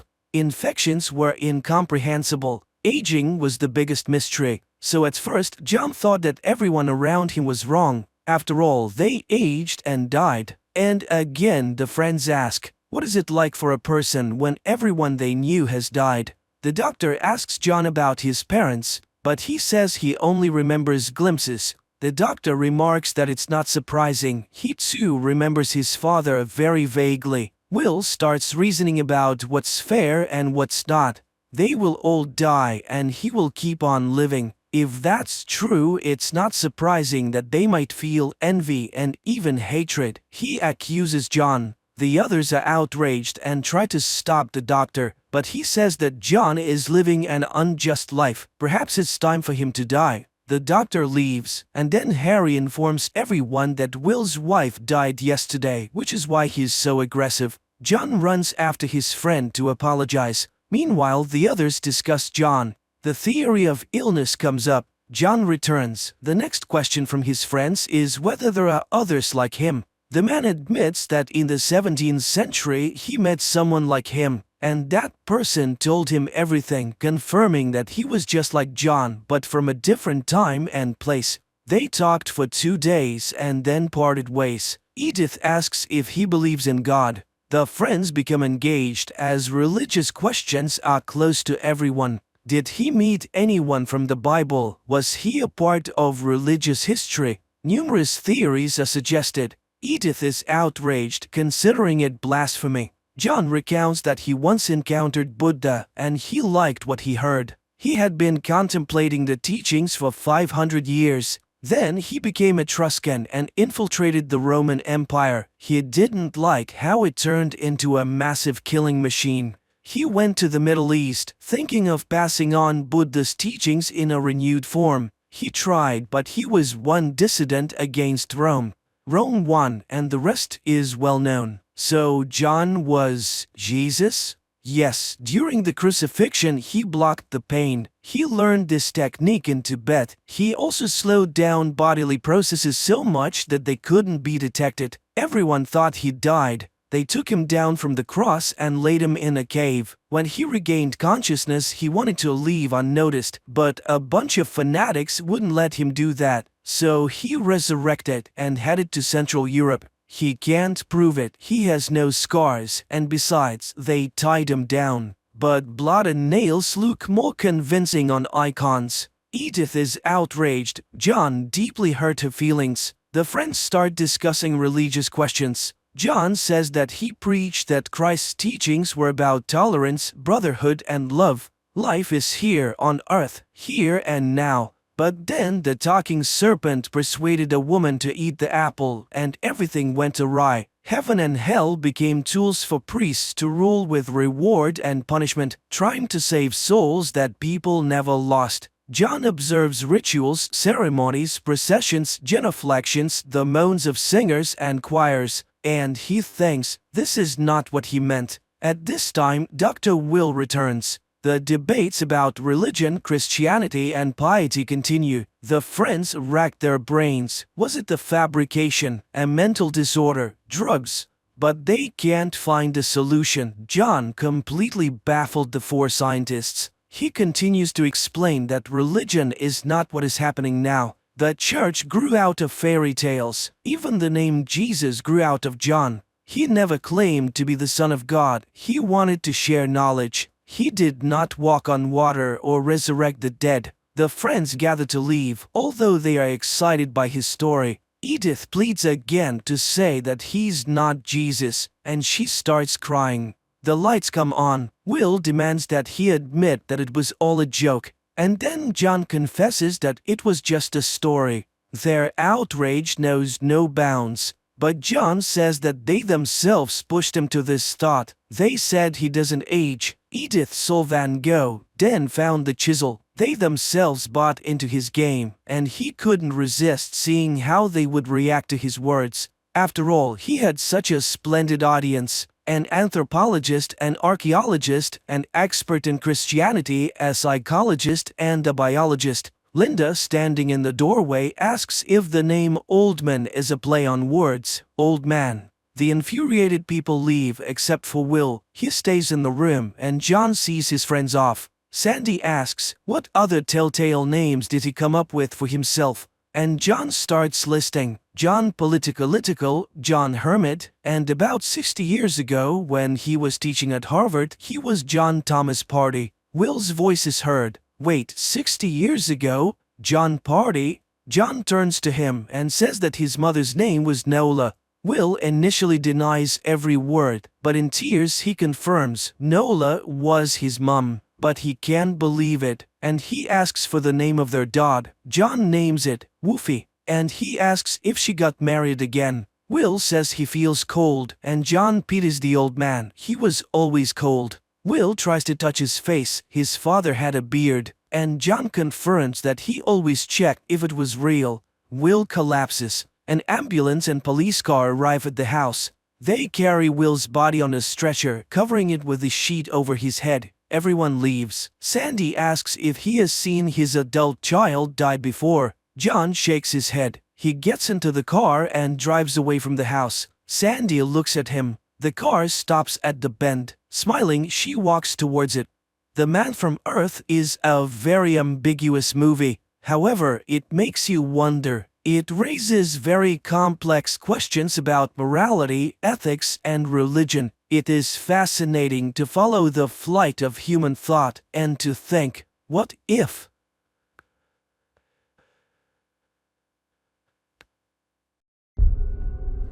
I can make you very special. Hundreds of years ago, people completely exhausted the planet's resources, leading to a total degradation of the population. The best scientists took it upon themselves to save the dying world. A renewable energy source was found. However, the greatest danger remained humanity itself. Differences led to divisions between the best and the worst. It was then decided to improve humans as a species. On their 16th birthday, everyone undergoes a procedure that makes them physically perfect. No longer does anyone need to envy others or prove their superiority. Tally is one of those waiting for that day. For now, she is called an ugly, but she has the opportunity to see what she will look like, as she can choose her eye color or skin quality. That evening, she sneaks onto a bridge where her friend Paris is waiting for her. They watch a party in the City of the Beautiful, envying those who are already there. Paris is 3 months older than Tally, and tomorrow he will undergo the operation and move to the city. Tally will have to wait her turn, and she fears that Paris will forget about her. But he assures her that she will always be his squints, and he will always be her nose. He arranges to meet her in a month. The next day, the students gather in the main hall to greet those whose time has come. Dr. Cable talks about all the advantages of being beautiful and calls forward the future beauties. Paris says goodbye to Tally, and a girl named Shay, sitting next to her, notices this. In the evening, Tally returns to her room and remembers how she and Paris met when they arrived at school. He called himself Nose and she called herself Squints. One day the boy hurt his hand and the girl intentionally cut her palm. From that moment on, they shared a mark of ugliness, a scar on their palms, and the belief that they were perfect for each other. The next morning in class, Tally talks about the white tiger orchid, which supplies energy to the cities and decorates the fields. That evening, she undergoes the mandatory scan for her future transformation, where she chooses gold for her eye color and dreams of reuniting with Paris, from whom there has been no news. The day of the arranged meeting arrives. The girl sneaks onto the bridge, but Nose is not there. Tally decides to sneak into the City of Joy. She reaches the outskirts, where a party is in full swing. Suddenly, a mask falls from above, allowing its owner to change their clothing. Tally puts it on, selects a dress, and heads out to search for her friend in streets filled with lights, laughter, music, and celebration. Miraculously, she finds Paris, who barely recognizes her. Even the scar on his hand is gone, though he swore he wouldn't remove it. It turns out that after the transformation, an ugly person's life becomes entirely different, where an eternal friendship oath no longer matters. Tally removes the mask to remind him of herself, but immediately becomes an unwanted presence. She runs, grabbing a rescue vest on her way. Realizing she is about to be caught, Tally jumps from a skyscraper. The vest saves her, and she manages to reach the bridge, but she is pursued, and just as she is about to be caught, Shay arrives to rescue her on her hoverboard. The girls immediately feel a kindred spirit. Tally shows Shay how to sneak into the locked kitchen and tells her that her meeting with Paris left her disappointed. One day, Shay suggests that Tally learn to ride the hoverboard and gives her a forbidden book to read. Tally learns that Shay told her friends about her jump with the rescue vest, and now she is the heroine of the entire campus, which could lead to her being denied the operation. But she continues with her lessons and masters the hoverboard. Later, the girls discuss beauty, and unexpectedly, Shay reveals that she doesn't want to change at all. For now, she takes Tally to a training ground where, choosing the most difficult track, she puts on a masterclass. After riding, Tally returns the book, in which she enjoyed the free flow of everything in the world, from natural seasons to relationships. Then Shay suggests that they both refuse the operation and escape with her to the smoke, a place where people live freely. She takes her friend to the edge of the school grounds, and after leaving their tracking rings on a branch, the girls fly into the wildlands. Crossing a river, they arrive at the ruins of an old city. Shay shows her the remnants of a roller coaster, lamenting that it is destroyed. She takes her friend to a tall building where they can call her friends from the wild world by lighting a signal fire. Shay explains that in the outside world, people work for themselves, love, and have children. There are even old people there. Everything is like in the book they read. Shay was planning to escape with her friend David when she saw Tally on the bridge and came to her rescue. She wants to read books and have hobbies because after the operation, a person no longer decides how to live. Tally doesn't understand this, as she has dreamed all her life of being beautiful. So Shay leaves her with a coated path to the smoke and departs with David, whose fire lights up on the neighboring rooftop. Tally returns to the city, where the day of her transformation soon arrives. Unexpectedly, instead of the operation, she is taken to Dr. Cable, who turns out to be well aware of her friendship with the missing Shay. She insists that David is holding Shay against her will, brainwashing her. And only after Tally finds Shay and returns her to the city will she be allowed to become beautiful. A distressed Tally returns to her room, where Paris visits her. He advises her to do as Dr. Cable asks, as it is the only way they can be together. Tally agrees. Dr. Cable explains that the residents of the smoke are planning to destroy the city and have developed a weapon that Tally must find and neutralize. She sets off, receiving a pendant to activate when she finds the weapon. Tally follows Shay's instructions, and after reaching the ruined roller coaster, rides it until she reaches an old railroad track.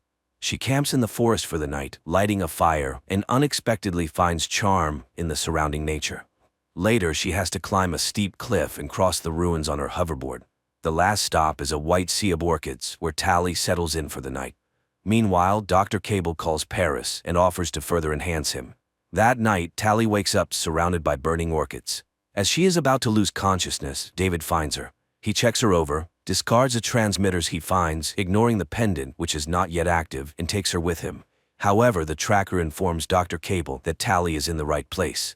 In the morning, David brings Tally to the smoke, where she reunites with Shay. However, the others find it strange that she managed to get there alone. Tally expresses her concern for Shay and believes she should return, but Shay has no intention of doing so and asks Tally to take a closer look at this way of life. The next day, Tally comes across a group of young people preparing for an expedition. It turns out that the fires are set by them because the orchids are toxic and drain nutrients from the soil, killing the planet. David offers her to join them and see the truth. The group flies on a mission aboard an ancient modified helicopter. From above, they see fields and forests destroyed by the orchids. Shay sets the plants on fire and a blaze erupts, suddenly revealing figures of people walking through the fire unharmed. Suddenly, the helicopter shakes and Shay falls down. Tally immediately jumps after her. She finds her friend and grabs her just as she sees a figure in a blue suit running towards them. But Tally grabs onto a rope thrown down from the helicopter, and the two girls are pulled out of danger. Later, they discuss what happened, confused about how the city's scouts found them. Tally feels guilty and torn, as after getting to know the inhabitants of the smoke better, she has started to think differently. Here, everyone works but doesn't use money, they just trade. The elderly aren't a burden because they contribute in their own way. Most importantly, the people have chosen to be here. They melt down old iron and make useful things. When Tally asks about weapons, Shay simply shrugs, saying, "Why would we need them?" Tally joins in the work, and even though it's hard, she enjoys the process. In the evening, everyone gathers around the campfires where she is treated to natural foods. David tells the people that scouts have been spotted, meaning the city hasn't stopped pursuing them. While the smoke believes in controlling nature, the city has perfected controlling people. By focusing on appearance, people stop reading, learning, dreaming, and choosing who they want to become. That's why they are ready to defend their freedom. The next day, David teaches Tally how to shoot a bow, noticing the calluses on her hands, and gives her his gloves as a gift. At that moment, the flamethrowers arrive, having encountered scouts again. However, these are not typical beauties, but very fast and strong guys. Later, Shay notices the gloves and explains that in this world, things are different from the city. If a guy cares for a girl, it means she's important to him, so Tally has to make a choice. One day, Tally asks David about the weapons. He takes her to his parents. They reveal that they used to be plastic surgeons. It turns out these operations are not as safe as people believe. There were even fatalities. While studying these cases, David's father noticed changes in the brain of the beautiful, realizing that after the procedures, people's thinking became clouded and they experienced a false sense of happiness. But only Cable realized the secret was uncovered, and they were removed from their work and their research results were confiscated. It became clear that the brain was being intentionally damaged to control people. David's parents were lucky to find themselves in a community of dissenters where they were given a medicine that helped them stay sane. That's why they fled and dedicated the rest of their lives to creating a cure. But one of the main components remained in the city. The serum is the weapon, though it's not yet completed. Once they obtain what's missing, they will need to test it on a person, but only if that person agrees. That night, Tally reflects on everything she's learned, takes off the pendant, and throws it into the fire, not realizing that by doing so, she activates it. She tells David what happened, but he reassures her that she has chosen the right path. He tells her she is beautiful and kisses her. The next morning, the city attacks the smoke. Men in blue suits trap the residents of the smoke in nets and gather them in the square. Tally holds back David, and they watch the events unfold from a distance. Cable interrogates David's parents, and when she gets no answers, she orders Paris to kill David's father. He reaches out and with one swift movement, snaps the man's neck. David rushes out, and together with his mother, they cry over his father's body. Paris sees Tally but doesn't touch her, while Cable thanks her for her cooperation, revealing her true mission. As Shay expresses her disgust towards her, David's mother secretly slips a vial of the medicine into her son's pocket. Tally breaks free, runs to David's house, and sets it on fire. In the chaos, David escapes into the forest. Tally, shooting her pursuer with a bow, also runs while the townspeople burn down the settlement and take its residents away. Later, Tally finds David and tells him that she didn't know the whole truth, and the residents of the smoke paid the price. She is ready to help him get to the city and fix her mistake. She takes him to the school, introduces him to Shay's friends, and asks them for help. The young people start a rebellion, writing the words "Smoke Forever" above the city, diverting attention from the main goal. Taking advantage of this, Tally and David sneak into the laboratory. But to access the right level, the school ring is not enough. David takes it from a guard, and the pair find and free the residents of the smoke. But Shay has already been taken for the operation. Tally, David, and his mother rush after her, but it's too late. Shay has been turned into a beauty, and she really likes it. At that moment, Paris and Dr. Cable enter the laboratory, urging people to finally make a choice. All three step into the transformation booths, but just as the process begins, a helicopter flies overhead, and David's friend uses a flamethrower to melt the outer glass. The system collapses, Tally pulls Shay out, and while David's mother finds the necessary component for the medicine, they escape.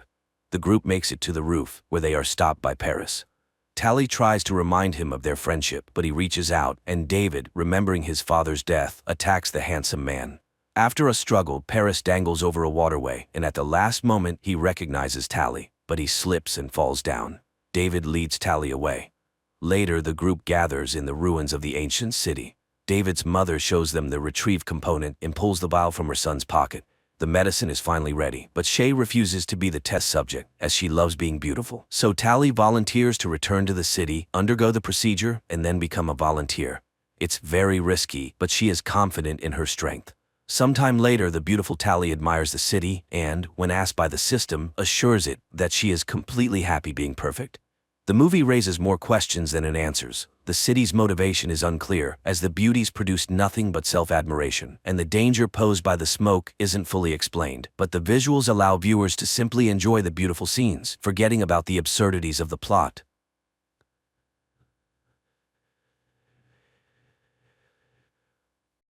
A man wakes up in an unfamiliar place, not understanding where he is, how he got there, and where his phone is. He tries to reach out to someone, but a voice from behind the door advises him to be silent and calm down. An unseen interlocutor informs the man that he has been drugged, and he will feel very unwell for the next few days. But now, it's time for him to work, and he bids him farewell. Joe attempts to make sense of everything that has happened when he hears a small slot opening on the door, through which several food packets fall. Joe rushes to the door and asks the invisible guard for help. He has a pregnant wife at home who needs his assistance, so he needs to get out of here as soon as possible. He is told several times to step away from the door and not to reach his hand into the slot, but the man doesn't listen, resulting in a severe blow to his wrist. He cries, repeating that he doesn't deserve this and shouldn't be here. Later, Joe binds his wrist with his own tie and explores the strange place. He picks up the food and a small water bottle, but just as he's about to try the dubious meal, a siren starts blaring, followed by the voice of the Malord Corporation's AI welcoming him to a training program where he will become the best version of himself. Joe asks for information, but his neighbor advises him to keep quiet. His questions will remain unanswered anyway. A countdown to midnight begins, so Joe needs to prepare for his last hours of rest. The man doesn't understand what this means and tries to find out his interlocutor's name, but the interlocutor is surprised. Do they even have names here? The next minute, screams from people behind the walls start to reach Joe, telling him to be quiet and let them rest. The unseen interlocutor advises Joe to accept that this place is Malord, and now he should try to get some sleep because tomorrow will be the longest day of his life. Joe sits against the wall, when suddenly a melodic whistle is heard, followed by a man's voice begging not to do it and promising to exceed the plan tomorrow. However, he seems to be beaten and dragged away somewhere. Joe covers his ears to avoid hearing the unfortunate man's voice, and the AI's voice that reassures Joe that everything happening is meant to restore his peace of mind. Finally, the sun rises over the enclosure. The same whistle sounds, and a male voice congratulates Joe on the beautiful day and reminds him that the cameras must be kept clean. Otherwise, he will face punishment. At this time, the neighbor's voice speaks again, advising him to obey the orders and calling the nighttime incident a motivational speech to which he will soon become accustomed. Joe gathers some scarce trash and tosses it into a foul-smelling hole in the floor, covered by a small hatch, and there he notices something strange under his feet and, pulling on a strand, discovers that it's hair, beneath which a human skull can be discerned. Joe screams in horror, but the neighbor knows that many people have died here, so Joe will have to get used to it. The neighbor reminds him of the contract he signed when he joined the company. Malord gives this to everyone, but few read the fine print all the way to the end. So everything has its price. The sooner he gets into the rhythm, the easier his days will be. He just needs to do his work. At that moment, the AI voice kicks in. Joe interrupts it, shouting that he worked for the corporation for 10 years and demands to be released immediately, to which Malord announces that a qualification enhancement seminar begins today. His productivity has declined recently, and now he has the opportunity to rectify it. Joe was once an exemplary employee, but he gradually stopped appreciating Malord and everything she gave him. So now he has a new job that will last from 6 in the morning until 10 at night. During this time, he must turn the mill. 1 point for a complete rotation. His daily quota is 50 rotations. Do less, and he will be punished. But Malord's motto is, enough is not good enough. He must strive to keep his position, salary, corporate apartment, and his life. Malord wishes him success. Joe tries to persuade the AI to release him, but the neighbor advises not to waste his strength. At the moment, he needs to survive, and for that, he must work. And Joe gets to work. At first, it's very difficult for him, but he pushes through, and it starts to move. Malord congratulates him on his first rotation, suggesting a virtual toast for his first victory. Joe pushes the mill, listening to the corporation's advertisements. Finally, the signal for the end of the work sounds, and Malord congratulates him on completing his first day of self-improvement work. He exceeded the quota, which is very good. At night, Joe hears women's screams as Malord announces another dismissal. Later, the neighbor, learning that Joe doubled the quota, advises him not to maintain such a pace. Joe can't understand the point. If he doesn't meet the quota, he's punished, but if he exceeds it and is last among all, it means death. To which the neighbor advises not to tell everyone about his quota. They're not friends, and the neighbor will always try to outdo him. They all have one thing in common. They climbed the corporate ladder, receiving many bonuses from the company, and seemingly reached the top. But, alas. Suddenly, Joe starts talking about his wife and the future son they had long awaited. And now, he's here. To which the neighbor advises him to work as well as he can. It's the only way to survive here, but overdoing it is not an option. A new workday begins. Joe pushes the mill and remembers how he and his wife inspected their new home, and he promised to work even harder to pay for it. The workday ends when there's a knock on Joe's door, and he's ordered to remove all of his clothes. He becomes scared but complies. After undressing, he steps out of the door and finds himself under a stream of water. After quickly washing himself, he returns to his chamber. The next day arrives, and the weather outside is significantly hotter, causing Joe to quickly become exhausted. He asks his neighbor what this mill is and what they are all doing here. The neighbor responds that they produce nothing, so the place is empty of purpose or meaning. Soon, Joe runs out of water and tries to call out to the guard, but the guard advises him to collect his urine and drink it, filtered through his sneakers. Joe is absolutely reluctant to do so, and the invisible interlocutor laughs at him, saying that Malord knows what he needs. Here, he will be pushed to his limits, and Malord wants to see how far he can go before breaking. Joe continues to work, recalling how his wife doubted his ability to pay all the bills, and he promised that their child would have a better life. That evening, Malord notes Joe's growing self-awareness. Suddenly, he sees a name carved out: Alex. Later, he asks the neighbor who Alex is, and the neighbor calls him a legend who managed to escape from here. The next morning, Malord thanks him for his diligence and gives him a personalized pen. Then she displays a new daily quota, 370 laps. Joe is horrified and expresses his frustration in the rudest way. The AI explains that people don't always realize their strengths. It's tough, but this is how the world changes. A signal sounds, and Joe starts pushing the mill. Suddenly, he notices that the counter doesn't mark the laps. Instead, a cross appears, indicating punishment. 1 cross equals 2 laps, and it continues geometrically. Then, the person gives up, but Joe is not planning to do that. With all his strength, he pushes the mill. However, his strength leaves him. When the neighbor learns the number of laps assigned to him, he becomes furious. Joe exceeded the unattainable number of laps, argued with Malord, and now, all of them, will suffer. Malord then announces that he failed to meet the quota and disappointed his colleagues. Taking care of them is the company's main principle, so he will have a new colleague, Kate Stevens. Joe is horrified when he sees his wife's face on the screen and promises to exceed any plan just to keep her from being here. Malord gives him 1 day and activates a massive glowing screen above his compartment, not allowing him to rest. A new workday begins, and Joe starts pushing his mill under Malord's wishes for a productive day. Suddenly, he sees himself in front of him, a second Joe mocking his hopes. He worked his whole life, hoping his efforts would pay off, but now he's failed and should give up. However, Joe stubbornly continues pushing the mill, and at exactly 10 mog, he completes 370 laps. Malord congratulates him on this and cancels the penalty. As motivation, they show him images of his wife with a baby in her arms. Joe cries tears of joy, but immediately afterward, tears of sorrow as he missed his son's birth. In the morning, he asks his neighbor to tell him everything he knows about this place. The neighbor recalls his son, whom he saw only in his childhood because his father was always at work. He advises Joe to investigate the blind spot. Joe rushes to the wall and, after a long contemplation, finds an erase spot. Remembering the gifted pen, he uses it to puncture the wall and slightly expand the recess overnight. But a new day dawns and Joe begins pushing the mill, and at night, he again chips away at the wall. This continues for many days and nights.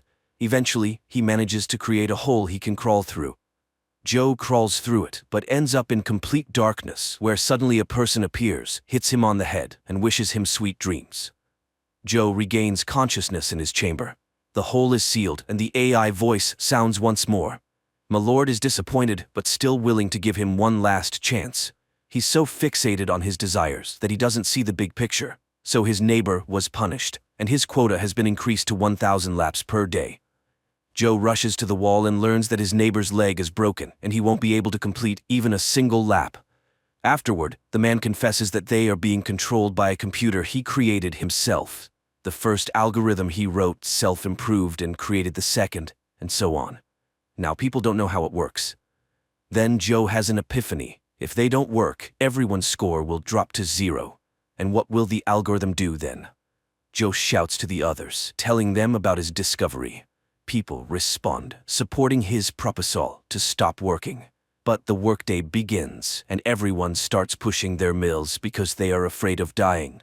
Joe tries to persuade his neighbors, but realizing the futility, he cries and picks up the pen. In the evening, he talks with his neighbor, and the neighbor reveals his name, Alex. He also managed to escape from his chamber but was brought back, just like Joe, so getting out of here is impossible. At night, Joe hears that Mal-Lord has taken away Alex. In the morning, the AI wakes him up and, to boost his spirits, shows him images of his wife and their walking baby. Joe is horrified. He can't be here for so long. He shouts insults at Mal-Lord and he's fired. Immediately, the doors open and a crowd of clerks enters, positioning themselves on the sides and silently watching Joe as he thrashes among them, trying to get an answer. But then, a man in uniform enters and confesses that he enjoys firings. 12 clerks witnessed each of them. The man loads a syringe and laments Joe's ingratitude when Mal-Lord gave him the whole world. The man hopes to soon have a house available on one of the streets where a single mother with a young son lives. And at that moment, Joe loses control and starts beating him. Mal-Lord announces a security guard's failed mission and his impending firing, while Joe, on the contrary, will be promoted. The man stops, feeling blood on his hands, but the battered guard asks him to continue. And then Joe stands up and shouts that he is not a monster, and he leaves. And right away, Joe finds himself in an office where several employees are sitting, and his interlocutor congratulates him on passing the career advancement simulator. It all happened within an hour, and his son hasn't been born yet. He struggled with middle-level managers but got stuck on the 8th level. Mal-Lord realized that he was too good. His productivity increased, his personal qualities improved, and the coup he organized exceeded all expectations. He's a non-conventional thinking leader. Joe takes off the suction cups from himself, but his interlocutor doesn't pay attention and invites him to see his new office. In Mal-Lord, there are numerous positions, and you can climb to the top for years. Soon the pair reaches the desired floor, but Joe keeps thinking about the time spent in the simulation. Here's the office with new gadgets. Joe also expects a salary increase and other perks. There's a contract on the table stating that disclosing what he experienced in the simulation will lead to immediate termination. Joe signs it and receives assurances that Mal-Lord is his company forever. The man sits down at the table, looks at a photo of his wife, and calls Kate. She's surprised, and the man can barely hold back tears, recalling his long, eventful day. After catching his breath a bit, he promises to burn this damned place. The movie is presented as a science fiction film, but behind every word or action of the hero, the reality of the modern corporate system is clearly revealed. The blatant exploitation of people, causing them to start living to work, rather than working to live.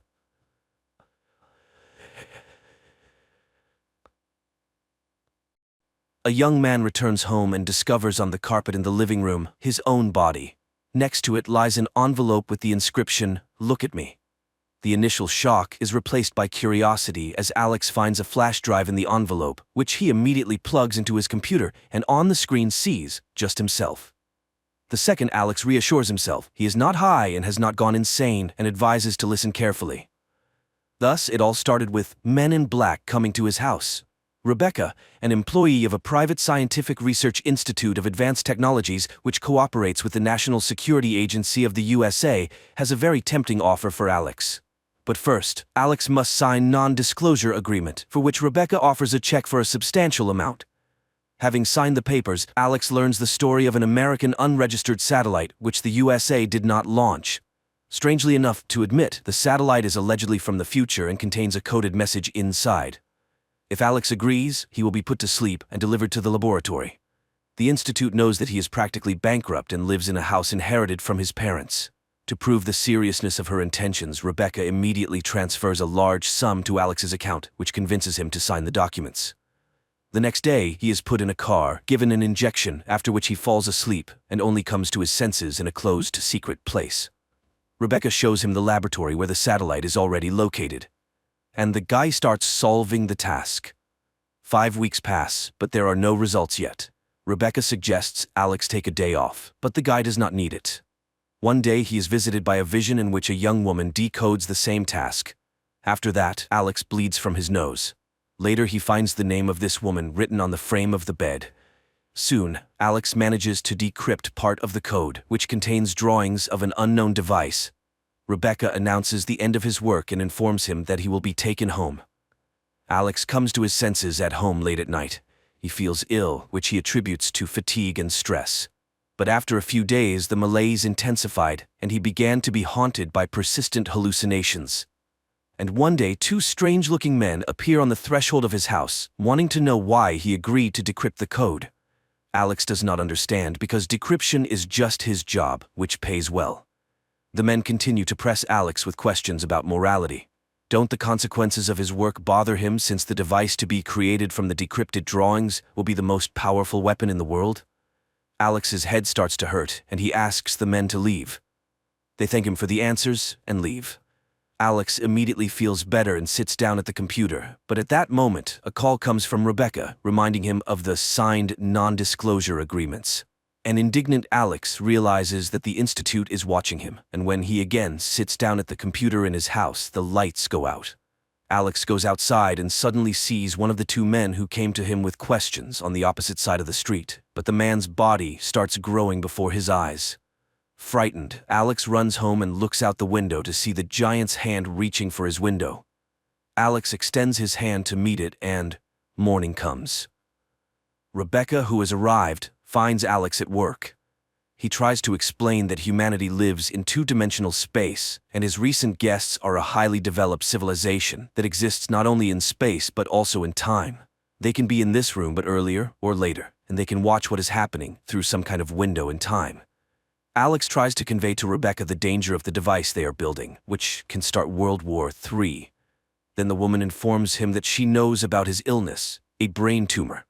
The guy blames the Institute, which placed him in a room with a radioactive satellite, causing a tumor to develop in his brain, and insists on stopping the construction of the device. Alex, in the present, pulls his dead body out of the house and buries it in the forest, then returns to the computer and continues to listen to the story from his future self. Alex, in the future, regrets that they did not want to listen to him because he understood that something ominous was coming.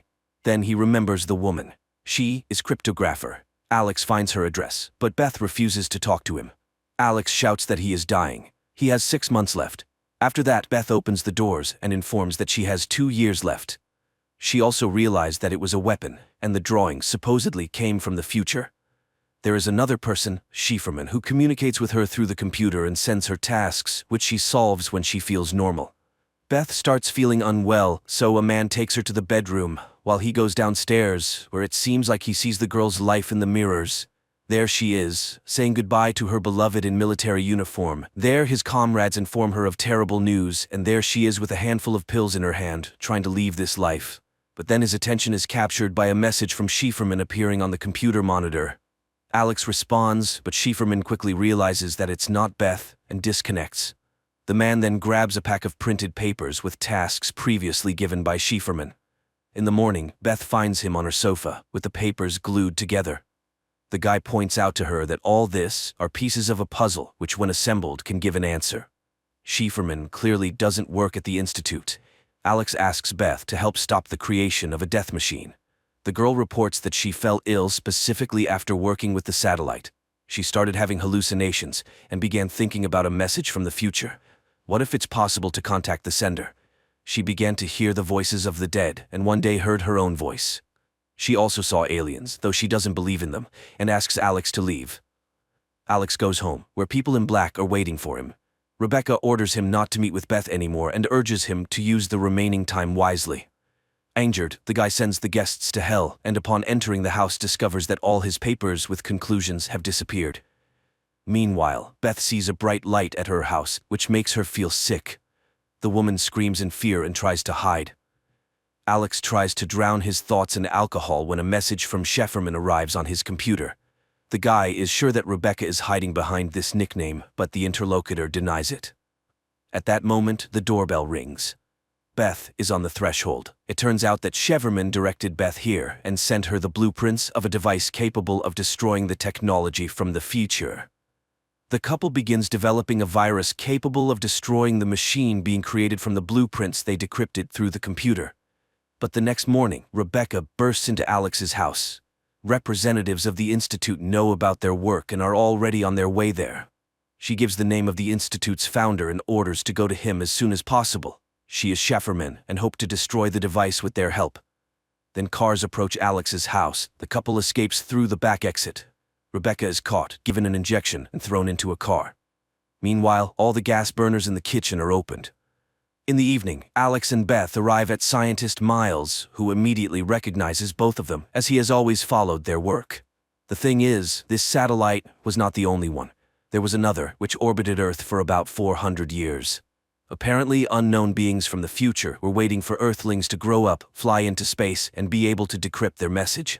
The ancient satellite also contained blueprints of a machine whose purpose was to limit the evolution of humanity within the third dimension. But when Miles announced his discovery, he was laughed at. He also developed a tumor, luckily not fatal. He is sure that aliens are capable of existing in several dimensions. They do not perceive time in a linear form as humans do. And the second device, which is now being created at the Institute, will likely provide them access to the human dimension. So far, they are like watching a videotape where humans are movie characters. With the help of the first device, they can watch this movie but cannot change what is happening. But the second will allow changing the existing reality. Miles is just beginning to understand the essence of this process, but cannot explain everything completely. After all, even the appearance of the aliens is formed by the human brain itself. And by the way, he has been in contact with a huge alien visible only to him, living in his garden for more than 30 years. Miles constantly looks at it, causing his brain to adapt and begin to see the true appearance of the humanoid. But his guests see no one. Miles is sure that the tumor in their heads is the aliens' help so that people could perceive their reality. Alex suggests simply smashing the device with a hammer, but where is the guarantee that they will not restore it in the Institute? So all data on the server needs to be erased, although no one even knows the location of the Institute. But Miles reminds that he is one of its founders, and he pulls out a map with a detailed plan of the Institute. At that moment, a loud bang is heard at the door. The couple runs away, while Miles tries to calm down the raging alien. Alex and Beth hit the road and soon find the Institute's building, where they open a hatch through which they sneak inside. There they separate to increase the chances of finding the laboratory. Alex witnesses the strange behavior of a guard who constantly returns backward and realizes that time inside the Institute is looped. Beth also falls into this loop. Realizing the futility of her attempts to go further, the girl activates the bomb. But because of the time loop, she is unable to leave the dangerous place. Alex goes into a dark room and tries to carry the bomb further when he is overtaken by an alien and literally disintegrates the man into small particles. A minute later, Alex finds himself tied to a table. Opposite him sits a humanoid. Alex thinks he has died, but the alien denies his belief. They are simply curious about the human appearance and their experience of time. Linear time for aliens is incomprehensible and tedious, a labor-intensive cycle of empty beliefs.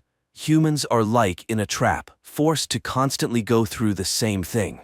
Aliens, on the other hand, exist outside of time and space. They are in every moment. Therefore, causal connection and sequence of actions for them is a mystery. What will happen if a human no longer has to wait for something? Alex realizes humans will become similar to the appearance of aliens, but the familiar personality, the ego, dies in the moment. The alien is surprised. Death is natural, but man hides and distances himself from it. Time determines everything for a human. It is both a giver and a thief. A human sees the world as he imagined it, and what will happen when the source of projection disappears. Even with the eternity of self-analysis, man will not understand the difference between reality and illusion. With each newly born, a new reality comes. Therefore, a person always stands before choice. Alex feels very bad, and then the alien offers to return to the moment before the guy got sick, with the information he now has. Alex decides that he would not have gone to work at the institute and would have stopped all this. The alien is surprised. Why would he change his behavior if he's not able to change the situation?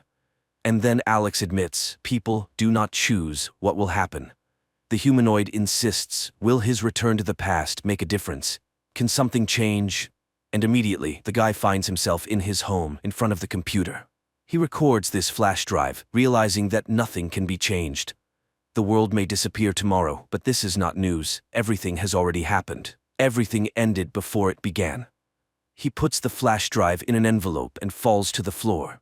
The last words on the flash drive are about Alex in the past, warning Beth, and he drives to the girl's house, while Alex from the future, in his last words, asks to forget about everything and live on. Quite an interesting movie that makes you think, what if the concept of time really does not exist, and we live only here and now in one single moment? Who made us believe that there is a past and a future? And is it true that a person does foolish things, not thinking about how his thoughts and actions change his own future? Friends, write your opinion in the comments.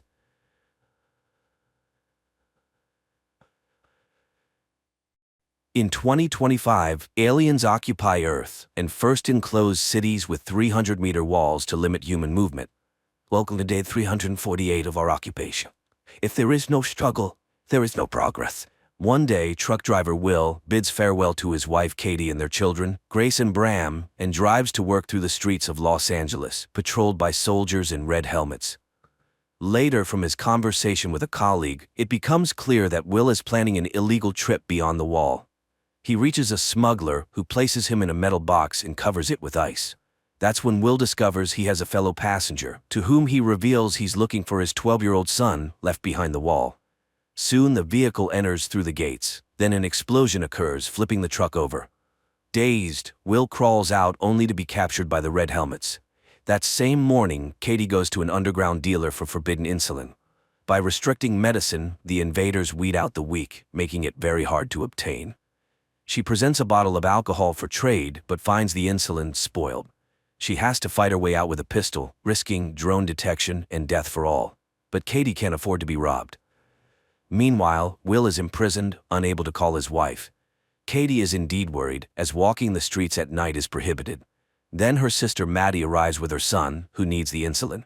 Katie assures she will find the medication and asks to stay with the children. She goes to her husband's colleague, who lies about not knowing Will's whereabouts. Katie has to return home empty-handed. Suddenly an alarm blares over the city. Katie hides under a military truck parked at the curb. A drone hovers above just as a prisoner is shoved into the vehicle. Just when Katie seems doomed, the truck starts moving and the drone flies away. The woman makes it home. In the morning, she visits her friend Bruce Sard and reports Will's disappearance. It turns out he, like her husband, was with the FBI before the aliens arrived. He asked her to return home while he checks his remaining contacts, but Katie goes to the hospital, where she learns of the explosion at the city's entrance. Amidst the chaos, she sneaks into a storeroom and steals several vials of insulin. In prison, Will hears his cellmate's confessions, soon to be sent to work at a factory for the aliens. Then soldiers arrive, one shouting Will's real surname. He's recognized and taken to the Green Zone, where the world's leaders now reside. There, he's met by Snyder, a representative of the Los Angeles governor. Snyder knows Will's military and FBI background and his knack for catching dangerous criminals. Since the military and police vanished after the aliens' arrival, Will had to hide, but now Snyder needs his help, offering his family full protection in return.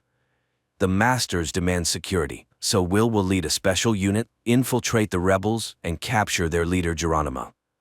As the alien spacecraft is about to launch, Snyder takes Will to the balcony, hoping to persuade him to switch sides. If he refuses, his family will be sent to the factory. At night, the red helmets bring Will home, frightening his family, but he reassures them, explaining he was just in an accident. However, Katie realizes her husband is lying. Hearing he went to look for Charlie, she cries, but the news of Snyder's proposal enrages her. She would never become the wife of a traitor. In the morning, the family is woken up by the smell of bacon, and upon entering the kitchen, they find Snyder there. He has prepared breakfast and even brewed coffee, which is now impossible to find. As he eats, he lists all the benefits of their new status: security, a personal tutor for the children, good food and work. Moreover, the aliens allow the couple to reopen their old bar. However, Will is only willing to agree in exchange for the return of his son, who is in another block. Snyder promises to consider this option. The next morning, Katie arrives at an unassuming house where members of the resistance, whom she informs that the occupiers have hired her husband to find them, await her. The following morning, Will goes to work, quickly realizing that Snyder deceived him. Instead of becoming the commander of a special unit, he is subordinated to Phyllis, who assigns him to find the guy who planted an explosive device at the city entrance. He is partnered with Bo, an old policeman. Meanwhile, Katie arrives at her bar and finds her lost son's belongings.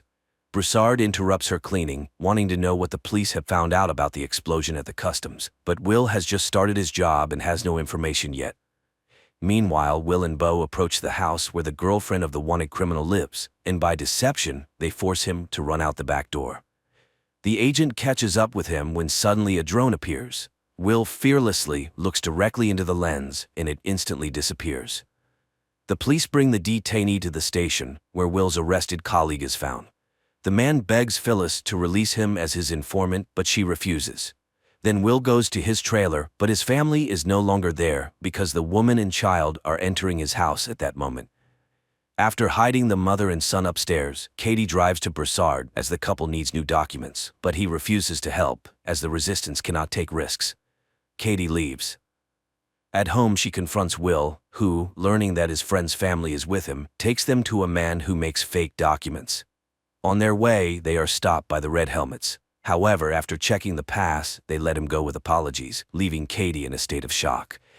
They safely arrive at the Masters, and while he makes the documents, Will tells Katie that he caught the guy who planted the bomb. And once he finds Geronimo, they will be able to bring Charlie back. Later, Will takes the woman and child to a camp where displaced people live.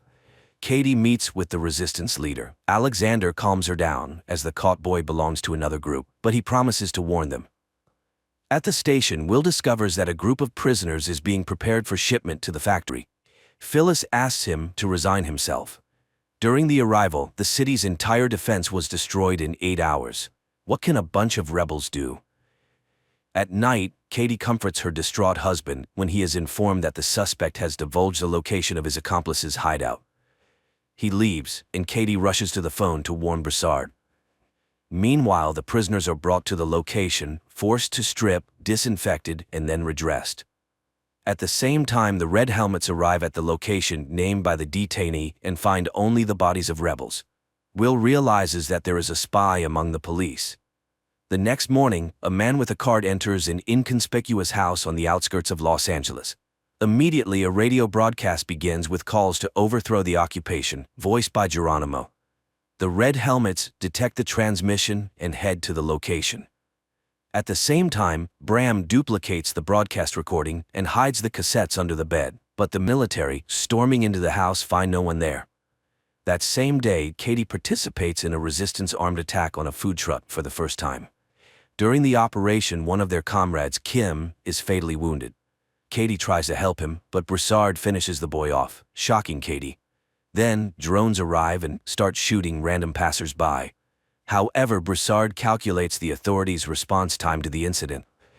After the operation, Katie rushes home and barely manages to wash off the blood traces.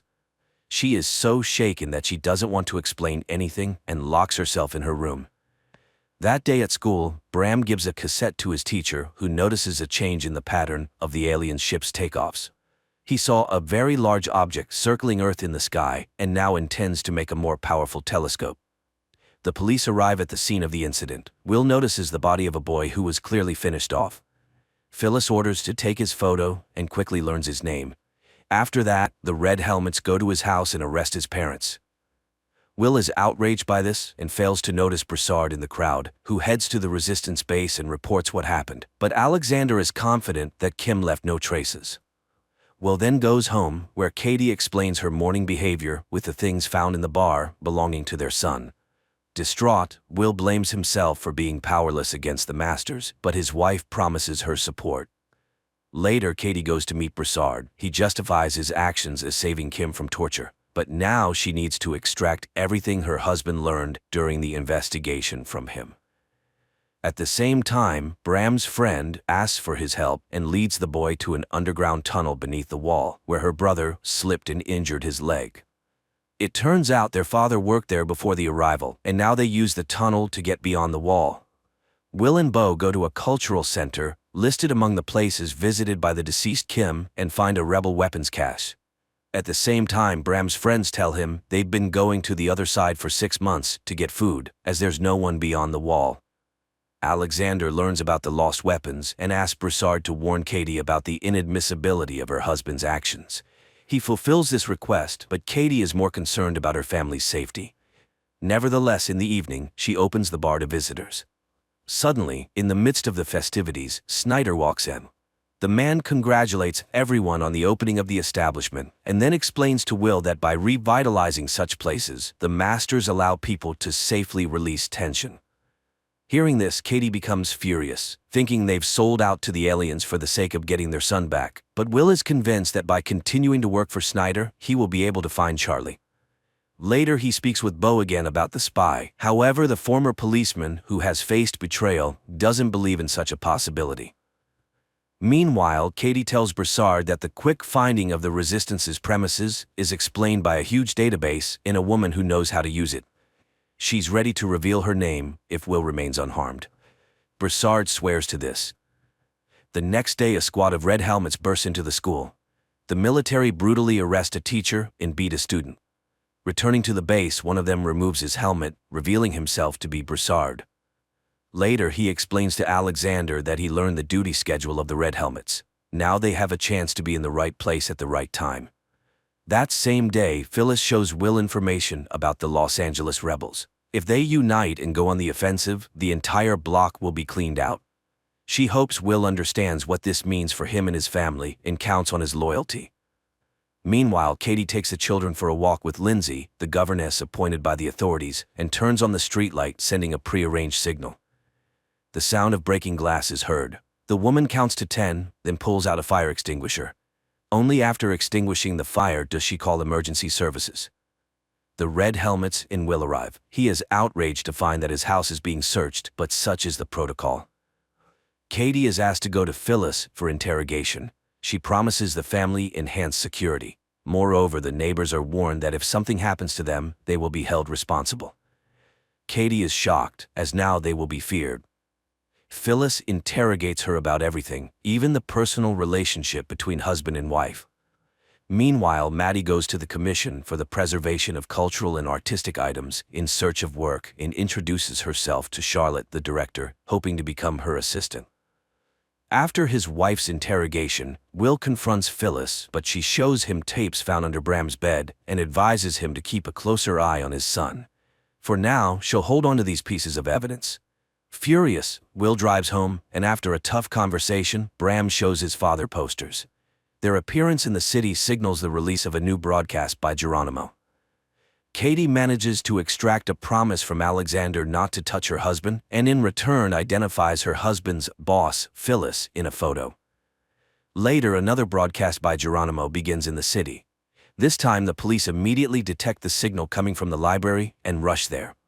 The man hears their approach but utters his final words, calling for resistance. He is arrested, although Will is sure it's not Geronimo, greatly disappointing Snyder, who had already informed the masters of their victory. That same day, Maddie witnesses Charlotte's anger, who needs a painting by a specific artist. Maddie reports she knows who had collections in the city, as she worked as an art historian. Meanwhile, the arrested man confesses during interrogation that he found the text for the broadcast in a pipe. The police go to the site and verify that the indicated pipe leads to the green zone.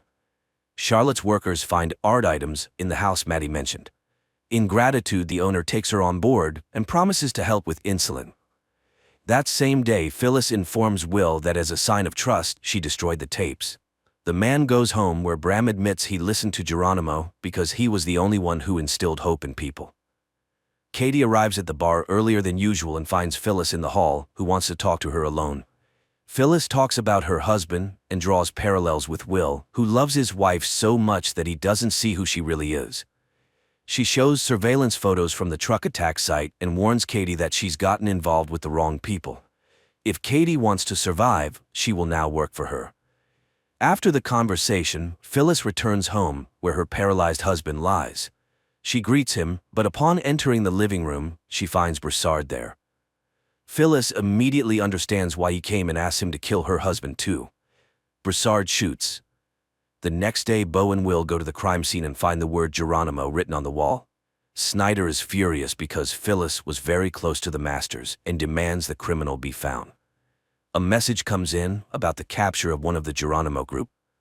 Will interrogates the young man, who gives an address in the green zone. The Red Helmets burst in there, finding a concealed room and several people who call themselves the Geronimo group. Meanwhile, Bram, accompanied by his girlfriend, passes under the wall and ends up in a deserted city where they find necessary supplies in a huge warehouse.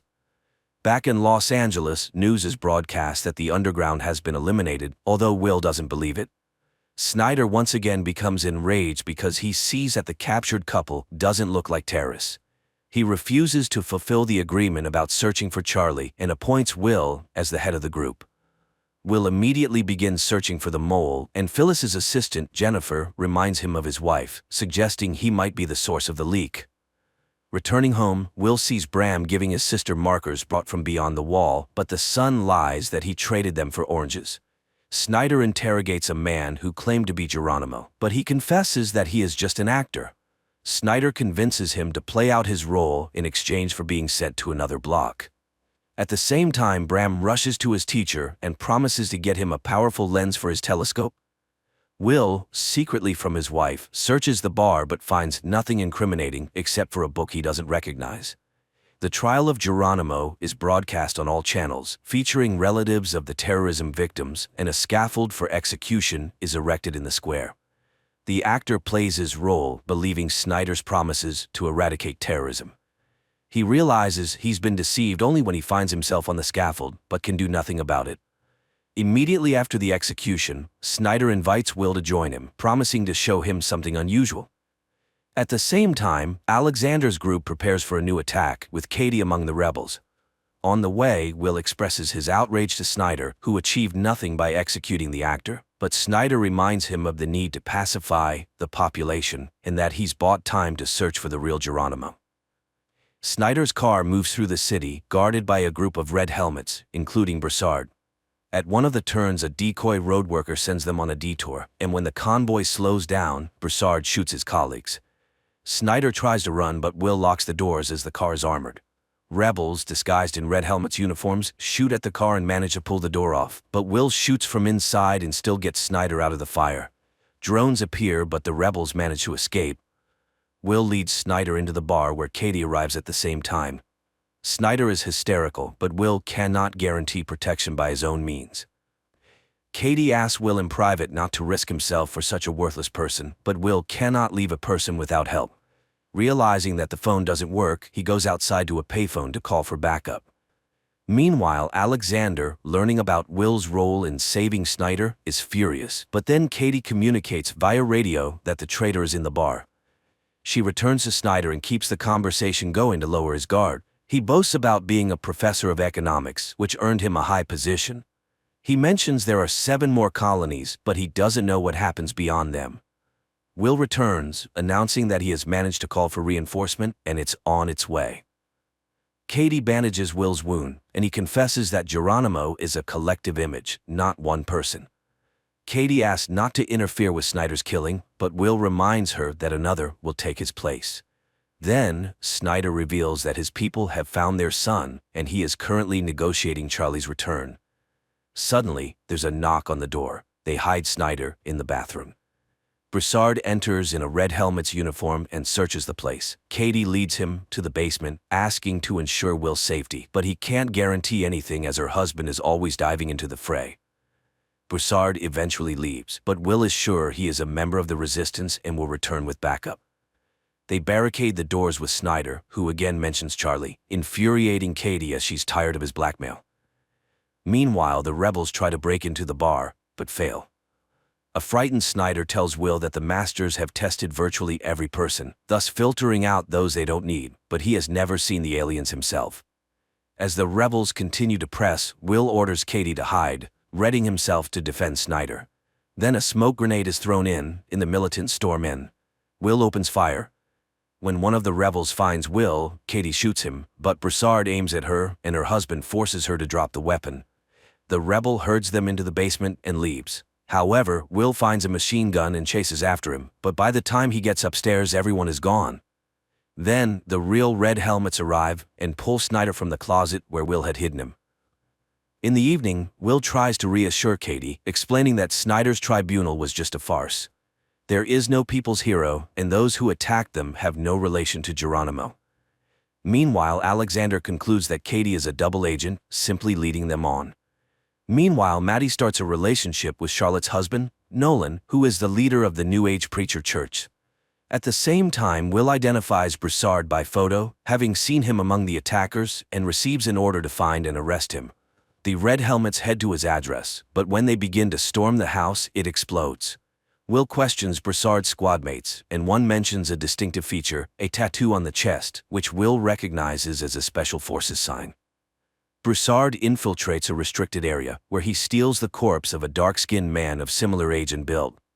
Along with Alexander, they place it in a car and burn it. Throughout, the leader convinces Broussard of Katie's betrayal. Later, the police find a burnt car with a charred body inside, matching the description of the bar attacker, but Will once again doubts everything. Katie tries to contact the underground, but can't manage to do so. Finally, she finds an encrypted message with the name of a meeting place, where a car with Broussard at the wheel awaits her. Meanwhile, Will's assistant Jennifer finds in the database 14 people with Broussard's face, and he realizes that Broussard is not just a military man, but a former FBI agent. Broussard takes Kate out of the city and asks her difficult questions, as she shot one of her own, but Katie reminds him that she laid out one main condition from the start: her family must be untouchable. She joined the fight and served the cause faithfully. He doubts her loyalty. She leaves, unwilling to continue the conversation.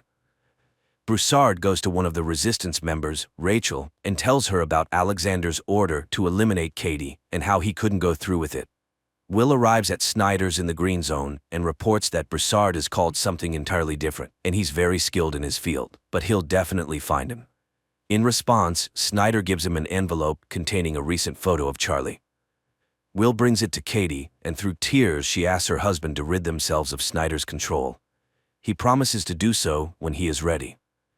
Meanwhile, Charlotte learns about Maddie and Nolan's relationship and threatens to fire her.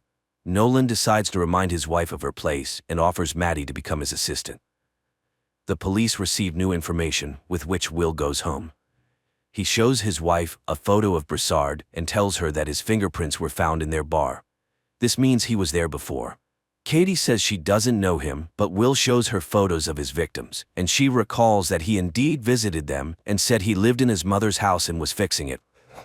Jennifer immediately finds Broussard's mother's house through receipts from construction stores. Rachel comes to Katie, confessing that Broussard indeed killed many, but it's part of the resistance. Katie reminds her that she almost became one of his victims, but Rachel reminds her that Broussard didn't carry out that order. Then Katie calls Broussard and warns him that Will has figured him out. The Red Helmets go to Broussard's mother's house, but it's empty. The abandoned tools make it clear he received a warning. Will calls out to a neighbor who turns out to be Alexander, and he says he hasn't seen his neighbor. Will leaves but then stops. On Broussard's table lies the same book as in his wife's bar. Will's partner ends up at a factory where people often get sick and die. It turns out the factories are built on the moon. Will shows his children a photo of Charlie and admits he only started working for the government to get him back. That morning, the governor of the Los Angeles block arrives at Snyder's to inform him that the chief minister of the Pacific region is coming for an inspection. He assures everything is going well, but the woman is very doubtful. Katie goes to Rachel and learns that her underage sons are also in the resistance. She is stunned by the woman's courage, but still announces her departure from the group, fearing for her family. Rachel promises her support. Alexander calls Will and declares that his wife is the mole leaking information to the rebels. He sets up a meeting place. Will goes there. He immediately recognizes Broussard's neighbor. who confesses that he is the head of the cell and is willing to betray everyone for the right to leave the block. Meanwhile, Broussard meets with the leader of the youth cell of the rebels, from whom he receives information about the arrival of an important person. Will returns to Beau and tells him everything. Later he goes to Snyder and conveys Alexander's conditions. Snyder demands a personal meeting. In the evening, Katie returns to the topic of Charlie. If Snyder knows where he is, why can't he bring him back? But the conversation shifts to the meeting with Alexander. He reveals he is ready to betray the entire cell, and Katie immediately leaves for the bar, signaling Broussard along the way. Bram and his teacher observe the moon and notice changes in its surface. It seems that's where the alien mines and warehouses are located. That evening, Broussard comes to the bar, where Katie tells him about the leader's betrayal. He immediately goes to Alexander and starts asking questions, but Alexander demands he stop all communication with Katie and prepares for a new operation. The next day, Will takes Snyder to the meeting place with Alexander, who confesses he just wants to survive. He needs a universal pass to travel between blocks. In exchange, he gives a list of the group led by Broussard and admits they are planning an operation to eliminate the minister. He will set up a meeting for Broussard where the police will arrest him. Afterward, Will take him beyond the wall and give him the pass. Later, Broussard arrives at the designated place in the market. Rachel and Katie are also there, and upon spotting the red helmets, Katie immediately warns Broussard. A rebel throws firecrackers, causing panic, and people scatter as the military opens fire. Rachel dies, and Broussard escapes. Will goes to Alexander's house, which is under police guard, and announces the cancellation of the deal with Snyder. He is ready to let him run, but Snyder starts talking about Katie signing his death warrant. Will shoots the traitor and blames it all on Broussard. At night, people see Rachel's hanged family, and Katie promises Broussard her support. Will lets his wife know he's aware of her participation in the resistance. The following night, a spontaneous uprising occurs during which several red helmets die. Beau asserts that people's patience has run out.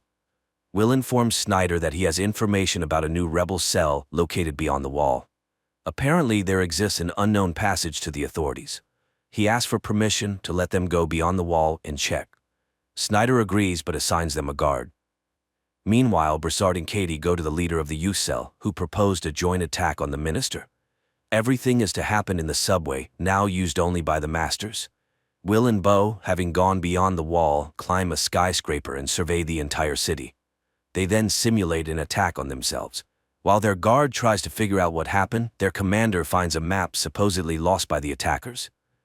Later, Will points out to Snyder the marks on the map, indicating the rebels' attack points. Snyder reports the found tunnel under the wall. Members of the youth cell show Katie a micro-drone, shaped like a bee, capable of flying anywhere and gathering any information. The rebels finalize the attack plan. Broussard teaches Katie how to shoot. At that time, red helmets led by Snyder come to Nolan's house, accusing Charlotte of hiding valuable paintings from the masters and arresting her. That evening, Katie finds a book about the benefit of the arrival, given to her daughter by Lindsay.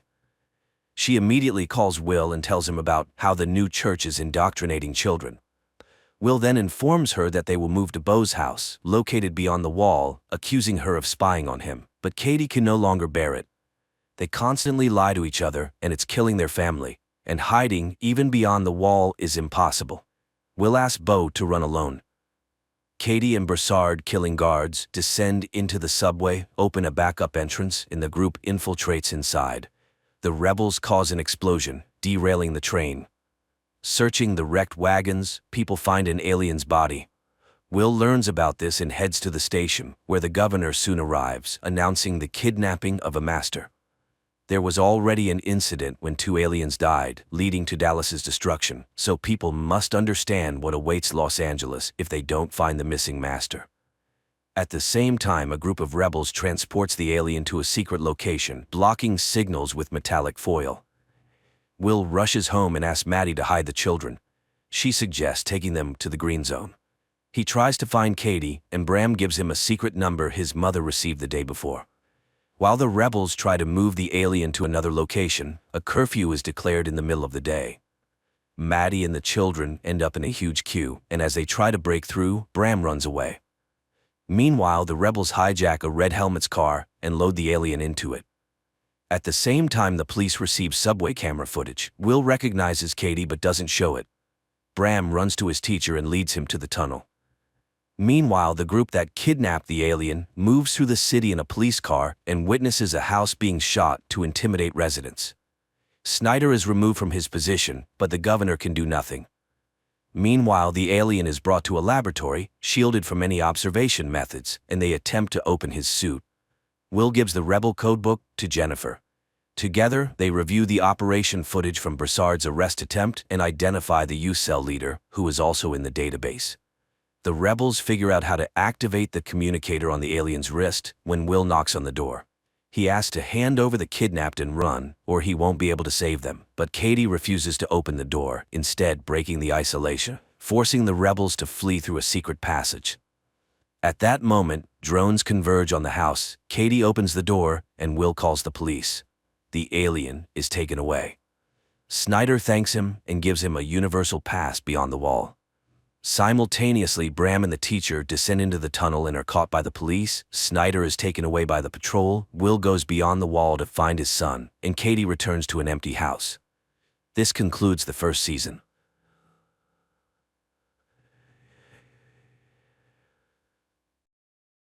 An alien race from the depths of space colonizes Earth. Millions of people from around the world are sent to work in mines on other planets. Those left on Earth are controlled with implanted tracking chips and giant alien robots positioned around the perimeters of cities. Oh wow, you hear me? Ah! Chicago, 2019. The city is under martial law due to a massive alien attack on all major cities of the world. The Drummond family, a father, a mother, and their 2 sons, tries to leave the city, but all exits are blocked. When a police officer stops their car at one of the exits, the father presses the gas pedal and breaks through the blockade. Entering an exit tunnel, the man is forced to stop as the exit is blocked by aliens. Taken by surprise, the father freezes, although his wife asks him to turn around. Suddenly, an unknown pulse tears through both adults sitting in the front seats. The children, looking up, see an incomprehensible creature standing right in front of their car's hood. 9 years later, the world, having surrendered without a fight to the invaders, is completely under their control. The operation of vital productions, including power plants, has been restored everywhere. The aliens are called legislators because all laws and rules now come from them. Over the years since Earth's surrender, the aliens have forced humans to build suitable living spaces for them underground, called closed zones, where only high-ranking human officials are allowed entry. It became clear that the alien invasion aimed at Earth's resources, their extraction, and exportation led to huge social stratification. The rich, working for the aliens, continue to live well, while the poor have lost all guarantees, including education and healthcare. Police lawlessness thrives, and the deportation of all undesirable people from the planet has begun. The alien systems block all communication lines, so people know nothing about the life of other cities and countries. Amidst this wave, a resistance emerged, planning an attack on the closed zone in Chicago. But the plan failed, the zone was unharmed, and the fate of the rebels remains unknown, although the police assure that they were all eliminated.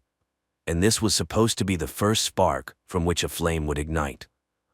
9 years after the failed uprising in Chicago, the police monitor anyone who raises even the slightest suspicion. Detective William Mulligan reviews video recordings from Gabriel's apartment, whose brother Rafe died in the uprising and was posthumously named a hero of the resistance. The guy goes through his usual morning routines, then wakes up his girlfriend, showing her a photo taken on the other side of the lake, where visiting is now prohibited. But the girl does not want to believe in a change in their lives and asks not to invent the impossible. Gabe leaves the house where his friend, who has obtained and repaired a boat, is already waiting for him, so they can sail out of the city tonight. But Gabe reminds him that he is under round-the-clock surveillance.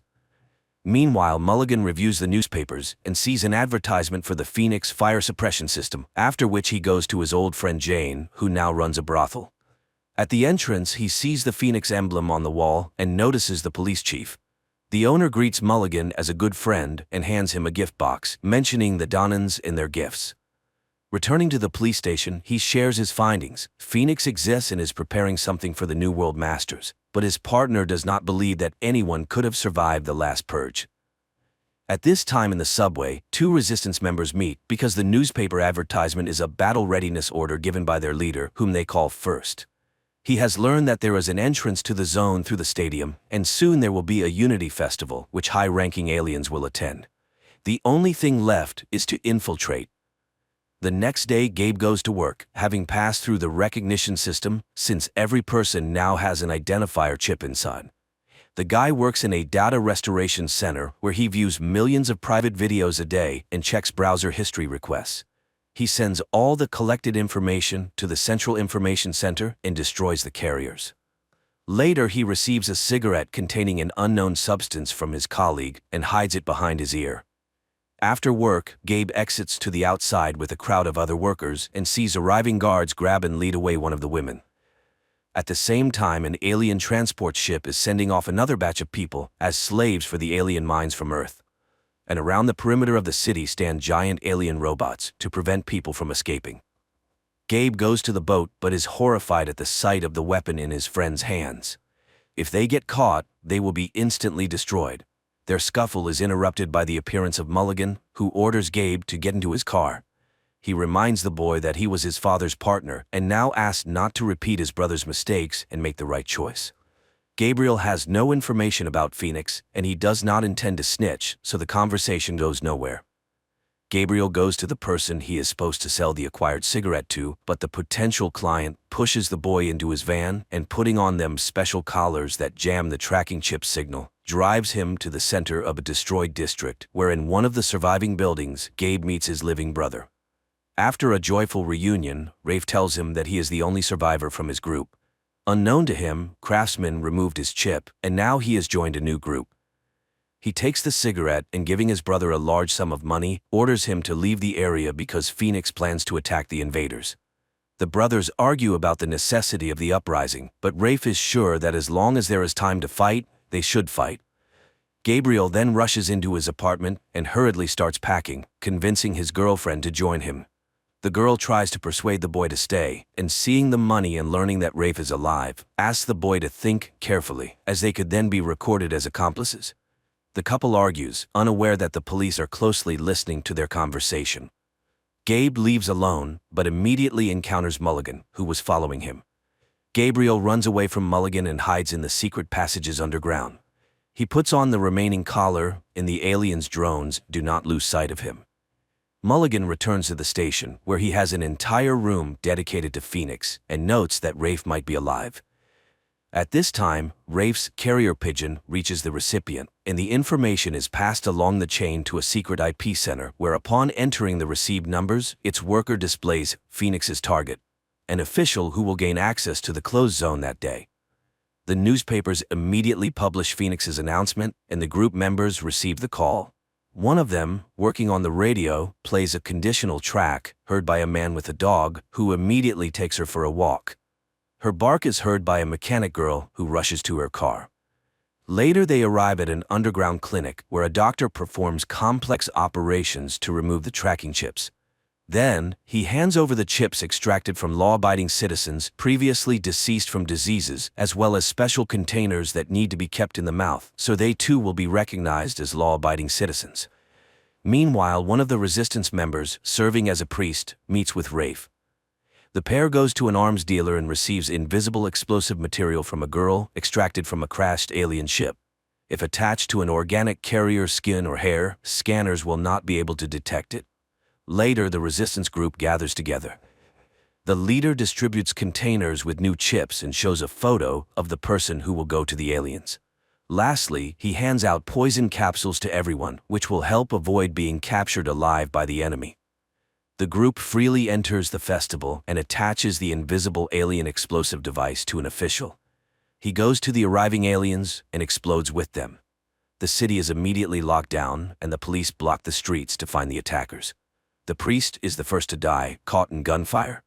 Rafe is caught by one of the aliens and tries to escape from it, hiding in a van.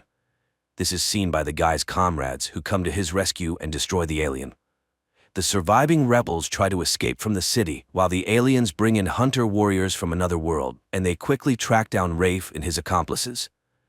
Enraged, the legislators prepare to destroy the district where, according to their information, the resistance is based. Mulligan tries to persuade the police chief, who is heading to report to the aliens, not to allow this because he needs time to catch the suspects. But he is reminded that the decision is made and his search interests no one. Raids begin in the city, during one of which Gabe is captured, while his brother and 2 of his comrades reach the station and board buses 2 minutes before the expiration of the chips from law-abiding citizens. But when it seems they have managed to escape, the buses are stopped by the hunters. Realizing his capture is inevitable, one of the group takes the poison capsule. The mechanic girl attacks a hunter and is instantly vaporized. Rafe tries to run but is captured and brought to the police, where his brother is being interrogated at the same time. Mulligan shows him how Rafe is tortured to make him talk about Phoenix and give up first.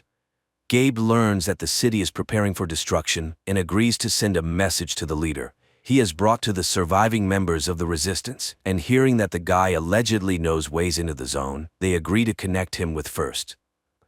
Gabe is brought to Jane Doe, who is number 1 and the leader of the resistance in the city.